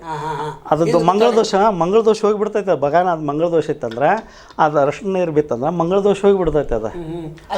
ಅದು ಇವತ್ತಿನ ಜನರಿಗೆ ಅದು ಗೊತ್ತಿಲ್ಲ, ಹಿಂದಿನ ಹಿರಿಯರಿಗೆ ಅದು ಗೊತ್ತಿತ್ತು. ಅದಕ್ಕೆ ಅವರು ಹಿಂದೆ ಮದುಮಕ್ಳಿಂದ ಅವ್ರನ್ನ ಕುಂಡಿರ್ಸಿತ್ತು. ಯಾರು ಅವ್ರ ಮನ್ಯಾಗ ಇದ್ರು ಅಂದ್ರೆ ಅವ್ರನ್ನ ದಿಗ್ಬಂಧನ ಆ ಇದ್ರೊಳಗೆ ಯಾರು ಬರಬಾರ್ದು, ಆ ಇದ್ರೊಳಗೆ ಇದ್ದಾರಷ್ಟ ಮದುವೆಗೆ ಯೋಗ್ಯ ಇರ್ತಿರ್ತಾರೆ. ಅದು ಏನು ರೌಂಡ್ ಆಗ್ತಾರಂದ ಅದು ಮದುವೆಗೆ ಯೋಗ್ಯ ಇರೋರಷ್ಟ ಅದ್ರೊಳಗೆ ಇರ್ತಾರೆ. ಲಕ್ಷ್ಮಣ ರೇಖೆ ಅದನ್ನ ದಾಟಿ ಯಾರು ಬರಬಾರ್ದು ಅಂತೇಳಿ ಈಗ ಕುರುಬರು ಭಾಳ ಉಪಯೋಗ ಮಾಡ್ತಾರೆ. ಅದು ಏನು ಒಳಗೆ ಬಂದಾರ ಹೊರಗೆ ಹೋಗಂಗಿಲ್ಲ, ಹೊರಗೆ ಬಂದಾರ ಒಳಗೆ ಹೋಗಂಗಿಲ್ಲ. ಅದು ಏನು ಅದೇನು ಇದಕ್ಕೆ ಸುತ್ತಿರ್ತಾರ ಕಂಕಣ, ಅದು ಪೂರ್ತಿ ಅದು ಮದುವೆಯಾಗಿ ಅವರು ಮದುಮಕ್ಳು ಒಳಗೆ ಹೋಗುತ್ತಾನೂ ಅದನ್ನ ಇದು ಮಾಡಂಗಿಲ್ಲ. ಒಟ್ಟು ಅದನ್ನು ಯಾರ ಕಾಲ ಮುಟ್ಟಿಸ್ಕೊಡಂಗಿಲ್ಲ. ಅಷ್ಟು ದಿಗ್ಬಂಧನ. ಹೌದು. ಇದನ್ನು ಲಿಂಗಾಯತಕ್ಕಿಂತ ಕುರುಬರ ಮಂದಿ ಜಾಸ್ತಿ ಪಾಲಿಸ್ತಾರ. ಈಗ ಲಿಂಗಾಯತ ಮಂದಿ ದಾಟಾಡ್ತಾರ, ಅವ್ರ ಕುರುಬರ ಮಂದಿ ಅದನ್ನು ದಾಟಾಕ್ ಬಿಡಂಗಿಲ್ಲ. ಅದನ್ನೇನು ಇವ್ರು ದಾಟ್ತಾರೆ, ಒಳಗೊಮ್ಮಕ್ಕಾರ ಹೊರಗೊಮ್ಮಕ್ಕಾರ. ಅವ್ರ ಕುರುಬರೊಳಗೆ ಹೆಂಗೈತೆ ಅಂದ್ರೆ ಆಗ ಅದನ್ನ ಇದು ಬೌಂಡ್ರಿ ಬಿಟ್ಟು ಅವ್ರು ದಾಟಂಗಿಲ್ಲ, ಒಳಗೂ ಬರಂಗಿಲ್ಲ, ಹೊರಗೂ ಹೋಗಂಗಿಲ್ಲ. ಅದು ಪೂರ್ತಿ ಕಾರ್ಯ ಮುಗೀತು. ನಾನು ಸಮಾನತೆ ಅಂತೇಳಿ ನೀವು ಸ್ತ್ರೀಯರು ಹೇಳ್ತಾ ಇದ್ರಿ. PhD ಡಿಗ್ರಿ ತೆಗೆದುಕೊಂಡಿರಿ, ಡಬಲ್ ಡಿಗ್ರಿ ತೆಗೆದುಕೊಂಡಿದ್ರಿ. ನೀವು ಯಾಕೆ ರೈತನ ಮಗನನ್ನು ಮದುವೆ ಆಗಬಾರ್ದು, ನೀವು ಯಾಕೆ ಶಿಕ್ಷಣ ಕಡಿಮೆ ಇದ್ದವ್ರು ಮದುವೆ ಆಗಬಾರ್ದು, ಅದ್ರ ಬಗ್ಗೆ ಸ್ವಲ್ಪ ನೇರವಾಗಿ ಹುಡುಗಿಯರಿಗೆ ಏನು ಶಿಕ್ಷಣ ಕಲ್ತಿರಲ್ಲ, ಏನು ಪಂಡಿತ ಹೇಳ್ತಾರಲ್ಲ, ಏನು ಪ್ಯಾಕೇಜ್ ಹೇಳ್ತಾರಲ್ಲ, ಆ ಪ್ಯಾಕೇಜ್ ಅವ್ರನ್ನ ನೀವು ಒಂದು ಸ್ವಲ್ಪ ಪ್ಯಾಕ್ ಮಾಡಿಬಿಡ್ರಿ. ಹೌದು, ಹೇಳ್ರಪ್ಪ. ನಾವು ಹೇಳ್ತೇವೆ ಈಗ ಹಿಂದಿನ ಸಮಾಜದೊಳಗೆ ಒಂದು ಮಂತ್ಯಾನ ಒಬ್ಬ ಗಣಮಗನ ಸಾಕ್ತಿದ್ದ. ಒಬ್ಬ ಗಣಮಗಲಿಂದನ ಒಂದು ಇಡೀ ಪೂರ್ತಿ ಮಂತ್ಯಾನ ಸಾಕ್ತಿತ್ತು. ಅಷ್ಟು ಜವಾಬ್ದಾರಿ ಇತ್ತು. ಇವತ್ತು ಹೆಣ್ಮಕ್ಳಿಗೆ ಸ್ವತಂತ್ರತೆ ಕೊಟ್ಟೈತಿ, ಸಮಾನತೆಯನ್ನು ಕೊಟ್ಟೈತಿ. ಇವರು ಸಮಾನತೆ ಕೊಟ್ಟ ಮೇಲೆ ಇಷ್ಟೆಲ್ಲ ಎಜುಕೇಷನ್ ಕಲ್ತಾರಂದ್ರು, ಹೆಚ್ಚು ಎಜುಕೇಷನ್ ಕಲ್ತಾರಂದ್ರು. ಒಬ್ಬ ಕಡಿಮೆ ಎಜುಕೇಷನನ್ನು ಮದುವೆ ಮಾಡ್ಕೊಂಡು ಇತಿಹಾಸಗಳಿಲ್ಲ ಈಗ ಇವರೊಳಗೆ. ಈಗ ಹಿಂದಿನ ಇತಿಹಾಸದೊಳಗೆ ಒಬ್ಬ ನೌಕರಿ ಮಾಡ್ತಾನಪ್ಪ ಅಂದರೂ ಒಂದು ಹಳ್ಳಿ ಹುಡುಗಿ ಮಾಡ್ಕೊಂಡು ಇತಿಹಾಸಗಳದಾವೆ. ಕಲೀಲಾರ್ದಕ್ಕಿಂತ ಮಾಡ್ಕೊಂಡಾರ ಎಷ್ಟೋ ಮಂದಿ ಅದಾರ. ಅದಕ್ಕೆ ಇವತ್ತು ಕಲ್ತಾರ ಇಷ್ಟೆಲ್ಲ 10 ಲಕ್ಷ ಇದ್ದಾವ ಡಾಕ್ಟರ್ನ ಕೇಳ್ತಾಳಕ್ಕೆ. ಒಬ್ಬ ಹಳ್ಳಿ ರೈತನ ಮಗಳದ, ಒಬ್ಬ ಗ್ಯಾರೇಜ್ ಮಿಸ್ತ್ರಿನಾಗಂಗಿಲ್ಲ, ಒಬ್ಬ ಗೌಂಡಿನಾಗಂಗಿಲ್ಲ, ಒಬ್ಬ ಸೆಂಟ್ರಿಂಗ್ ಮಿಸ್ತ್ರಿ ಅಂತಂತ ಹೇಳಿದಾರೆ, ಇವ್ರನ್ನಾಗಂಗಿಲ್ಲ. ಒಬ್ಬ ಟೇಲ್ರಿಂಗ್ ಆಗಂಗಿಲ್ಲ. ಈಗ ಒಬ್ಬ ಕಟ್ಟಿಂಗ್ ಅಂಗಡಿಯಾರು ಇರ್ತಾರೆ, ಅವ್ರನ್ನಾಗಂಗಿಲ್ಲ. ಇವ್ರಿಗೆ ಸ್ವತಂತ್ರತೆ ಸಮಾನತೆ ಕೊಟ್ಟು ಏನೂ ಉಪಯೋಗ ಇಲ್ದಂಗೆ ಆಗೈತೆ ಹೆಣ್ಮಕ್ಳಿಗೆ. ಇವ್ರು ತೋರಿಸ್ಬೇಕಲ್ಲ, ನಮ್ಗೆ ಸ್ವತಂತ್ರತೆ ಕೊಟ್ಟಾರ, ನಾವು ಸಮಾಜದಾಗ ಒಂದು ಮಂತ್ಯಾನ ನಡೆಸಿ ತೋರಿಸ್ಬೇಕು ಅನ್ನೋದು. ಇವತ್ತು ನೋಡ್ರಿ, ಎಜುಕೇಷನ್ ಇಲ್ಲದ ಹೆಣ್ಮಕ್ಳ ಜೀವನ, ಎಜುಕೇಷನ್ ಇತ್ತು ಹೆಣ್ಮಕ್ಳ ಜೀವನ. ಅದು ಪ್ರಶ್ನೆ ಬರ್ತಾರೆ, ಅದು ಮುಂದಿನ ಪ್ರಶ್ನೆ ಅದೇ ಐತಿ. ಈಗ ಅವ್ರಿಗೆ ಏನು ವಾರ್ನಿಂಗ್ ಕೊಡ್ರಿ, ಸಲಹೆ ಕೊಡ್ರಿ, ಏನು ಮಾಡ್ಬೇಕನ್ನೋದು ಹೇಳ್ಬಿಡ್ರಲ್ಲ. ನೀವು ನಿಮಗೆ ಅಷ್ಟು ಚಾಲೆಂಜ್ ಇತ್ತಪ್ಪ ಅಂದ್ರೆ, ನೀವು ಹೆಚ್ಚು ಎಜುಕೇಷನ್ ಕಲ್ತೀರಂದ್ರೆ ಒಬ್ಬ ಹಳ್ಳಿ ಹುಡುಗನ ಮದುವೆ ಮಾಡಿ ನೀವು ಸಂಸಾರ ಮಾಡಿ ತೋರಿಸ್ರಿ. ಮಕ್ಕಳನ್ನ ಮರಿನ ಚೆಂದಾಗಿ ಶಿಕ್ಷಣ ಕೊಡಿಸಿ ತೋರಿಸ್ರಿ. ಒಬ್ಬ ಗಣಮಗ ತನ್ನ ಹೊಲ ಮಾರಿ ಸಾಲ ಸೂಲ ಮಾಡಿ ಅಲ್ಲಿ ಬಡ್ಡಿ ಹಂಗೆ ಸಾಲ ತೆಗೆದು ತನ್ನ ಸಂಸಾರ ಸಾಗಿಸ್ತಿರ್ತಾನೆ. ಹಂಗೆ ಒಬ್ಬ ಹೆಣ್ಮಗಳಿಗೆ ಇಷ್ಟೆಲ್ಲ ಕಲ್ತಾಳಲ್ಲ, ಒಬ್ಬ ಹೆಣ್ಮಗಳು ಮಾಡಿ ತೋರ್ಸನ್ರಿ ಆ ಮನೆ ಸಂಸಾರ. ಅವನ ತಂದೆ ತಾಯಿ ಅಥವಾ ಅವನ ತಂದೆ ತಾಯಿ ಆರೋಗ್ಯದ ಸಂಬಂಧನೂ ಎಷ್ಟೋ ರೊಕ್ಕ ಗಂಡು ಮಕ್ಕಳನ್ನ ಖರ್ಚು ಮಾಡ್ತಾರೆ. ಯಾವ ಹೆಣ್ಮಕ್ಳು ಅದಕ್ಕೆ 1 ರೂಪಾಯಿನೂ ಕೊಟ್ಟಿರಂಗೇನ ಇಲ್ಲ. ಮತ್ತು ಇವ್ರಿಗೆ ಸಮಾನತೆ ಬೇಕು, ತವ್ರ ಮನೆಯೊಳಗೂ ಆಸ್ತಿ ಪಾಲನೂ ಬೇಕು, ಮತ್ತು ಗಂಡನ ಮನೆಗೂ ಆಸ್ತಿ ಪಾಲು ಬೇಕು. ಈಗ ಎರಡೂ ಕಡೆ ಕೊಟ್ಟರೆ ಒಬ್ಬ ಮನುಷ್ಯ ಏನಾಗಿ ಹೋಗ್ತೈತಿ ಆಸ್ತಿನ. 1 ಎಕರೆ ಇರ್ತೈತಿಪ್ಪ ಅಂದ್ರೆ 2 ಹೆಣ್ಮಕ್ಳು ಇರ್ತಾರೆ. ಆ ಎಕರೆದಾಗ 4 ಮಂದಿ ಕೊಟ್ಟರೆ ಇವಾಗೇನು ಆಸ್ತಿನ ಉಳಂಗಿಲ್ಲ. ಇವ್ ಭಿಕ್ಷಾ ಬೇಡ ತಿನ್ಬೇಕಲ್ಲ ಅಷ್ಟು. ಇವ್ರಿಗೆ ಮತ್ತು ಸ್ವತಂತ್ರತೆ ಸಮಾನತೆ ಕೊಟ್ಟಿದ್ದೆ. ಅದಕ್ಕೆ ಇವರು ತಂದೆ ತಾಯಿ ತೋರಿಸೋ ದವಾಖಾನೆ ಖರ್ಚು ಇರ್ತೈತಲ್ಲ, ತಂದೆ ತಾಯಿಗಳಿಗೆ ಗಂಡನ ಮನೆಯಿಂದ ಕೊಟ್ಟು ಕಳಿಸ್ಲಿ. ಇವರು ಗಂಡನ ಮನೆಯಿಂದ ಕೊಟ್ಟು ಕಳಿಸ್ಬೇಕಲ್ಲ. ಈಗ ತವ್ರ ಮನೆ ಆಸ್ತಿ ತೊಗೊತಾರಂದ್ರೆ ಅದ್ರಾಗ ಎಲ್ಲರೂ ಎಲ್ಲದ್ರಾಗೂ ಆಸ್ತಿದ್ರಾಗ ಅಷ್ಟೇ ಯಾಕೆ ಪಾಲಾಗಬೇಕು? ಆ ಮನೆ ಖರ್ಚು ತಂದೆ ತಾಯಿಗಳಿಂದ ವೆಚ್ಚ ಆಗ್ಬೇಕು. ಪುರುಷ ಪ್ರಧಾನ ಸಮಾಜ ಇದೆ, ನಮಗೆ ಗೊತ್ತಿದೆ. ತುಳಿತಕ್ಕೋದಂಥ ಹೆಣ್ಮಕ್ಳಿದ್ದಾರೆ. ಹೌದು, ಪಾಪ ಅವ್ರ ತುಳಿತಕ್ಕೊಳಗಾಗಿದಾರಲ್ಲ, ಮತ್ತು ಅವ್ರನ್ನ ಯಾಕೆ ನೀವು ಸಮಾನತೆ ಬಯಸತ್ತೀರಿ? ತುಳಿತಕ್ಕೋದಂಥ ಸಮಾಜ ಅದು. ಹೆಣ್ಮಕ್ಳಂದ್ರೆ ಪುರುಷ ಪ್ರಧಾನ ದೇಶ ಇದು. ಅಲ್ಲ, ಪುರುಷ ಪ್ರಧಾನ ದೇಶ ಆದರೂ ಈಗ ಹೆಚ್ಚು ಪ್ರಾಧಾನ್ಯತೆ ಹೆಣ್ಮಕ್ಳಿಗೆನ ಕೊಟ್ಟಾರ ಈಗ. ಮನೆಯಲ್ಲಿ ಕೊಟ್ಟದ್ರಿಂದ ಇವತ್ತು ರಾಜಕೀಯದಾಗ ಹೆಣ್ಮಕ್ಳು ಬಂದಾರ. ಅವ್ರಿಗೆ ಸ್ವತಂತ್ರತೆ ಸಮಾನತೆ ಕೊಡಲಿಲ್ಲ ಅಂತಂದ್ರೆ ಇವತ್ತು ರಾಜಕೀಯದಾಗ ಹೆಣ್ಮಕ್ಳನ್ನ ಇರ್ತಿದ್ದಿಲ್ಲ. ಎಲ್ಲ ಕ್ಷೇತ್ರದೊಳಗೂ ಅದಾರ ಈಗ. 33% ಅವ್ರು ಕೇಳತ್ತಾರ, ಅದಟ್ಟು ಸಿಗ್ತಾನ. ಮತ್ತೆ ಎಲ್ಲಿ ಸಮಾನತೆ ಅದನ್ನು ಕೊಡಬಾರ್ದು. ಅದನ್ನು ಸಮಾನತೆ ಅನ್ನೋದು ಕೊಡಬಾರ್ದು ಅನ್ನೋದು ನಮ್ಮ ಉದ್ದೇಶ. ಯಾಕೆ ಕೊಡಬಾರ್ದಂದ್ರೆ ನಮ್ಮದು ಕುಟುಂಬ ಸಂಸ್ಕೃತಿಯಿಂದ ಬಂದಂಥ ಸಂಸ್ಕೃತಿ ನಮ್ಮದು ಭಾರತ ದೇಶ. ಅಂದ್ರೆ ಒಬ್ಬೊಬ್ಬರ ಇದ್ದ ಸನ್ಯಾಸಿಗಳಿಂದ ಇರುವಂಥ ಸಂಸ್ಕೃತಿ ಅಲ್ಲ. ಕುಟುಂಬ ಅಂದ್ರೆ ಒಂದು ಮಂತ್ಯಾನ ಹಿಂಗಿರ್ಬೇಕು. ಅಪ್ಪ, ಅವ್ವ, ಅಮ್ಮ, ಅಜ್ಜ, ಅಜ್ಜಿ, ಮೊಮ್ಮಕ್ಕಳು, ಗಿರಿಮ ಮಕ್ಕಳು, ಹಿಂಗೆಲ್ಲ ಇದ್ದ ಸಂಸ್ಕೃತಿ ಹಂಗಿರ್ತಾರೆ. ಈಗ ಇವ್ರಿಗೆ ನಾ ಕೊಟ್ಟು ನೋಡ್ರಿ. ಈಗ ಇವತ್ತು ಕೆಲವು ಹುಡುಗಿಯರು ಇಲ್ಲೇ ಬೆಳಗಾವ್ದಾಗ ಈಗ ಇಷ್ಟು ದಿನ ಮದುವೆ ಅಕ್ಕನನ್ನು ಹುಡುಗಿಯರು ಇವತ್ತು ಮದುವೆ ಆಗಂಗಿಲ್ಲ ಅಂತಾರೆ. ಈಗ ಅವ್ರಿಗೆ ಹೋದ ವರ್ಷ 10 ಲಕ್ಷ ರೂಪಾಯಿ ಪ್ಯಾಕೇಜ್ ಇತ್ತು. ಈ ವರ್ಷ ಅವ್ರಿಗೆ 15 ಲಕ್ಷ ರೂಪಾಯಿ ಪ್ಯಾಕೇಜ್ ಆಗೈತೆ. ಆ ಹುಡುಗಿ ಅಪ್ಪ ಬಂದು ಹೇಳ್ತಾನೆ ನಮ್ಗೆ, ಏನು ನಮ್ಮ ಹುಡುಗಿಗೆ ಈ ಸಲ 15 ಲಕ್ಷ ರೂಪಾಯಿ ಪ್ಯಾಕೇಜ್ ಐತ್ರಿ, ನಮ್ಮ ಹುಡುಗಿ ಮದುವೆ ಒಲ್ಲೆ ಅಂತಾಳ್ರಿ ಅಂತಂತ ಹೇಳ್ತಾರೆ. ಮದುವೆ ಒಲ್ಲೆ ಅಂತಾಳಂದ್ರೆ ಆಕೆ ಒಬ್ಬಕ್ಕೆ ಬದುಕೋದ್ರಿಂದ ಇದು ಕುಟುಂಬ ಸಂಸಾರ ಆಗಂಗೇನ ಇಲ್ಲ. ಇಲ್ಲಿ ಮತ್ತಂತ ಮಹತ್ವದ ವಿಷಯ ನೀವು ತೆಗೆದಿದ್ರಿ. ಇಲ್ಲಿ ಶಿಕ್ಷಿತ ಮಹಿಳೆ ಮತ್ತು ಅಶಿಕ್ಷಿತ ಮಹಿಳೆ ಇರುವಂಥ ವ್ಯತ್ಯಾಸ ಸ್ವಲ್ಪ ಗಹನವಾಗಿ ತಿಳಿಸಿ. ಇವತ್ತು ಅಶಿಕ್ಷಿತ ಹೆಣ್ಣು ಮಕ್ಕಳನ್ನ ಮೇಲೆ ಇವತ್ತು ಶಿಕ್ಷಿತ ಹೆಣ್ಮಕ್ಳು ಏನು ಎಜುಕೇಷನ್ ಆದ ಹೆಣ್ಮಕ್ಳು ಅದರಲ್ಲ, ಇವ್ರ ಕೈಯಿಂದ ಏನೂ ಸಾಧಿಸೋಕ್ಕಾಗಂಗಿಲ್ಲ. ಇವತ್ತು ಶಿಕ್ಷಣ ಇಲ್ಲದ ಹೆಣ್ಮಗಳು ತನ್ನ ಗಂಡ ಕುಡುಕಿದ್ರು 4 ಮನೆ ಬಾಂಡೆ ಒಗ್ಯಾಣ ಮಾಡಿ ತನ್ನ ಗಂಡನ ಮಕ್ಕಳನ್ನ ಸರಿಯಾದ ಮಾರ್ಗಕ್ಕೆ ಕಲಿಸಿ ತನ್ನ ಮಕ್ಕಳಿಗೆ ಎಜುಕೇಷನ್ ಕೊಡಿಸ್ತಾಳೆ ಹೊರತು ಈ ಎಜುಕೇಷನ್ ಇದ್ದಾಕಿ ಎಜುಕೇಷನ್ ಅಹಮ್ನಾಗನ ಹೋಗಿಬಿಡ್ತಾಳೆ. ಈಕೆಗೆ ಸಂಸಾರದ ಬಗ್ಗೆ ಚಿಂತೆನೇ ಇರೋಂಗಿಲ್ಲ. ಎಜುಕೇಷನ್ ಇದ್ದ ಹೆಣ್ಮಕ್ಳು ಈಗ ಬೇಕಾದ್ರೆ ಯಾರು ಎಜುಕೇಷನ್ ಇದ್ದಾರೆ ತನ್ನ ಸಂಸಾರದ ಜವಾಬ್ದಾರಿ ಇರೋಂಗೇ ಇಲ್ಲ ಅವ್ರಿಗೆ. ಈ ಕಲೀಲಿಲ್ಲದ ಹೆಣ್ಮಗಳಿಗೆ ಇರ್ತೈತಿ. ಆಕೆಗೆ ಸ್ವಾಭಿಮಾನ ಅನ್ನೋದು ಇರ್ತೈತಿ. 4 ಮನೆ ಬಾಂಡೆ ಬೆಳಗ್ಗೆ ಆದರೂ ತನ್ನ ಕುಡುಕ ಗಂಡನ್ನು ಸಾಕಿ ಸಲುಹಿ ತನ್ನ ಮಕ್ಕಳಿಗೆ ಎಜುಕೇಷನ್ ಕೊಟ್ಟು ಚಲೋ ಮಾಡಿದ ಇತಿಹಾಸಗಳದಾವೆ. ಆದ್ರೆ ಅದು ಎಜುಕೇಷನ್ ಇದ್ದಾಕಿ ತನ್ನ ಗಂಡನ ಡೈವರ್ಸ್ ಮಾಡಿ ಹೋಗ್ಕೊಳ್ಳೋ ಹೊರತು ಗಂಡನ ಕೂಡ ಜೀವನ ಮಾಡೋಂಗಿಲ್ಲ ಇವತ್ತು. ಅದಕ್ಕೆ ಕೋರ್ಟ್ನಾಗ ಜಾಸ್ತಿ ಯಾಕೆ ಎಜುಕೇಷನ್ ಇರೋದು ಇದೇ ಉದ್ದೇಶದಿಂದ. ಎಜುಕೇಷನ್ ಇಲ್ಲದೆ ಇರುವಂಥ ಸಮಾಜ, ಎಜುಕೇಷನ್ ಇರುವಂಥ ಸಮಾಜ ಇದೇ ವ್ಯತ್ಯಾಸ. ಯಾಕಂದ್ರೆ ಇವತ್ತು ನೋಡಿರಿ, ಬಡವ್ರಿಗೆ ಶ್ರೀಮಂತರಿಗೂ ಇರೋ ವ್ಯತ್ಯಾಸದಂಗೆ ಇದು. ಇವತ್ತು ಬಡವರು ಇದ್ದಾರು ತಂದೆ ತಾಯಿಗಳನ್ನು ಸಾಕ್ಯಾರ, ಶ್ರೀಮಂತರು ಇದ್ದಾರನ್ನ ಅನಾಥಾಶ್ರಮ ವೃದ್ಧಾಶ್ರಮಕ್ಕೆ ಸೇರಿದ ತಂದೆ ತಾಯಿಗಳನ್ನ ಕೇಳ್ರಿ, ನಿಮ್ಮ ಮಗ ಏನಂದರೆ ನಮ್ಮ ಮಗ ಸಾಫ್ಟ್ವೇರ್ ಇಂಜಿನಿಯರ್ ಅಂತಂತ ಹೇಳ್ತಾರೆ. ಯಾರು ನನ್ನ ಮಗ ದುಡ್ಕೊಂಡು ತಿಂತಾನ ನನ್ನ ವೃದ್ಧಾಶ್ರಮಕ್ಕೆ ಹಾಕ್ಯಾನಂತೇಳಿ ವೃದ್ಧಾಶ್ರಮದಾಗನೂ ಹೇಳೋದಿಲ್ಲ. ಎಲ್ಲೇ ವೃದ್ಧಾಶ್ರಮದಾಗ ನಿಮ್ಮ ಮಕ್ಳು ಏನು ಮಾಡ್ತಾರಂದ್ರಿ, ಅಮೇರಿಕದಾಗ ಅದಾನ್ರಿ ನನ್ನ ಮಗ ಲಂಡನ್ದಾಗ ಅದಾನ, ನ್ಯೂಯಾರ್ಕ್ದಾಗ ಅದಾನ ಅಂತ ಹೇಳ್ತಾರೆ ಹೊರತು ಅದಕ್ಕೆ ಎಜುಕೇಷನ್ ಇಲ್ಲ ಅಂತಂದ್ರೆ ಅವ್ರ ತಂದೆ ತಾಯಿಗಳನ್ನ ಸರಿಯಾಗಿ ಸಾಕಿ ಸಲುತ್ತಾರೆ. ಇನ್ನೊಬ್ಬರನ್ನೂ ಸಾಕಿ ಸಲುತ್ತಾರೆ. ತಮ್ಮ ತಂದೆ ತಾಯಿಗಳಲ್ಲ ಇನ್ನೊಬ್ಬರು ಬೇರೆ ತಂದೆ ತಾಯಿಗಳನ್ನೂ ಸಾಕಿ ಸಲುವಂಥ ಗುಣ ಅವ್ರಿಗಿರ್ತೈತಿ ಎಜುಕೇಷನ್ ಇಲ್ಲ. ಈ ಎಜುಕೇಷನ್ ಇದ್ದಾರಿಗೆ ಅವ್ರ ತಂದೆ ತಾಯಿಗಳನ್ನ ಅವರ ಸಂರಕ್ಷಣೆ ಮಾಡಂಗಿಲ್ಲ. ಹಿಂದಿನ ಹಿರಿಯರು ಆ ಊರಾಗ ಕರೆದು ಬುದ್ಧಿವಾದ ಹೇಳ್ತಿದ್ರು. ಹೌದೌದು, ಜಗಳ ಆಯ್ತಂದ್ರೆ ಸಿಟಿಯಾಗ ಯಾರು ಬುದ್ಧಿವಾದ ಯಾರಿದಾರೆ? ಹೌದೌದು, ಅಷ್ಟ ಆಗಿಬಿಡ್ತೈತಿ. ಈಗ ಇದಕ್ಕೇನು ಕಾರಣ ಅಂದ್ರೆ ಎಜುಕೇಷನ್ ಕೂಡಗೆ ಸಂಸ್ಕಾರ ಇಲ್ಲ. ಸಂಸ್ಕಾರ ಇಲ್ಲದ ಎಜುಕೇಷನ್ ಇರೋದ್ರಿಂದ ಈ ಟೈಪ್ ಆಗ್ತೈತಿ. ಯಾವಾಗ ತಂದೆ ತಾಯಿ ಮಾತನ್ನ ಕೇಳದ ಮಕ್ಕಳೇ ಅಲ್ಲ. ಹೌದೌದು. ಅದಕ್ಕೆ ಎಜುಕೇಷನ್ ಗುಂಟ ಸಂಸ್ಕಾರನೂ ಇರ್ಬೇಕು, ಅದ್ರ ತಕ್ಕಂಗೆ ಸಂಸ್ಕಾರಗಳು ಇರ್ಬೇಕು. ಅಂದ್ರೆ ಅವಾಗ ಆ ಮನುಷ್ಯ ಸಂಸಾರ ಸರೆಕ್ಟ್ ನಡೀತೈತೆ. ಇಷ್ಟೆಲ್ಲ ಆದರೂ ಕೂಡ ಮೂಢನಂಬಿಕೆಯಿಂದ ಜರ್ಜರಿತರಾಗಿ ಹೋಗಿದ್ದಾರೆ. ಕಾಮಕ್ರೋಧಲು ಮದ ಮತ್ಸರ ಬಿಟ್ಟು ಅಹಂಕಾರ ಸಿಟ್ಟು ಹೊಟ್ಟೆ ಕೆಚ್ಚಿಬಿಟ್ಟು ಇವೇನು ಲಿಂಬು ಕಂಪನಿ ಐತ್ಲ, ಲಿಂಬು ಹಿಡಿಯವ್ರು ಅವ್ರು ಹೆಚ್ಚಾಗಿದ್ದಾರೆ, ಹುಳಿ ಹಿಂಡವ್ರು ಹೆಚ್ಚಾಗಿದ್ದಾರೆ, ಅಥವಾ ಕೆಡ್ಸವ್ರು ಹೆಚ್ಚಾಗಿದ್ದಾರೆ. ಅವ್ರದ್ದೇನು ಪರಿಸ್ಥಿತಿ? ಇವರೆಲ್ಲ ದಾಟ್ಕೊಂಡು ಬಂದ್ರೆ ಅವ್ರ ಕೈಯಿಂದ ದಾಟ್ಬೇಕಾರಲ್ಲ. ದುಷ್ಟಂ ಪ್ರಥಮಂ ವಂದಿತ ಅಂತ ಗೊತ್ತೈತಿ. ಈ ಎಷ್ಟು ದುಷ್ಟ ಪ್ರಥಮಂ ವಂದಿತಮ್ಮ ಅನ್ನೋರು ನೀವು ಹೆಂಗ್ ಮಾಡೋರಿ? ಅಲ್ಲ, ಅವರಿಂದ ಏನು ಮಾಡಕ್ ಸಾಧ್ಯ ಹಂಗೇನ ಇಲ್ಲ. ಹೌದ್ರಿ, ಲಿಂಬೆ ಹಣ್ಣು ಎಲ್ಲಿ ತನ ಇಡಿಸ್ಕೊಂತಾರ ಅಲ್ಲಿ ತನ ಇಡುವಾರ ಇರತ್ತಿರ್ತಾರ. ಟಪಿಗೆ ಹಾಕಿರ್ತಾಗ ಟೊಪಿಗೆ ಹಾಕೋ ಎಲ್ಲಿ ತನ ಟೊಪಿಗೆ ಹಾಕಿಸ್ಕೊಂಡು ಅಲ್ಲಿ ತನ ಇರ್ತಾರೆ. ಇವೆಲ್ಲ ಒಂದು ನಾಣ್ಯದ 2 ಮುಖಗಳಿದ್ದಂಗೆ ಇವೆ. ಇದನ್ನೆಲ್ಲ ಸಮಾಜ ಇಲ್ದಾಗ, ಯಾಕಂದ್ರೆ ಒಬ್ಬ ಚಲೋ ಮನುಷ್ಯ ಅದಾನಂದ್ರೆ ಒಬ್ಬ ಕೆಟ್ಟ ಮನುಷ್ಯ ಇರತ್ತಿರ್ತಾನೆ. ಒಬ್ಬ ಚಲೋ ಮನುಷ್ಯನ ಗುರುತಿಸ್ಬೇಕಂದ್ರೆ ಇಲ್ಲಿ ಕೆಟ್ಟ ಮನುಷ್ಯ ಇರಾಕನ್ನಬೇಕು. ಅಲ್ಲ, ಮೂಢನಂಬಿಕೆಗಳನ್ನ ಇದು ಎರಡನೇ ಉದಾಹರಣೆ ಅದ ಹೇಳೋದು. ಮೂಢನಂಬಿಕೆ ನಂಬಿಕೆ ಈ ಆಧಾರದ ಮೇಲೆ ನಿಂತೈತಿ.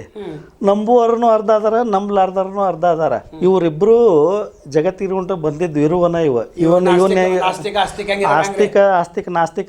ನಾಸ್ತಿಕರೇ ಇರ್ಬೇಕು. ಇವ್ರಿಗೆಲ್ಲರಿಗೂ ಪ್ರತಿಯೊಬ್ಬರಿಗೂ ಒಂದು ದಿನ ಅನುಭವ ಆಗತೈತೆ.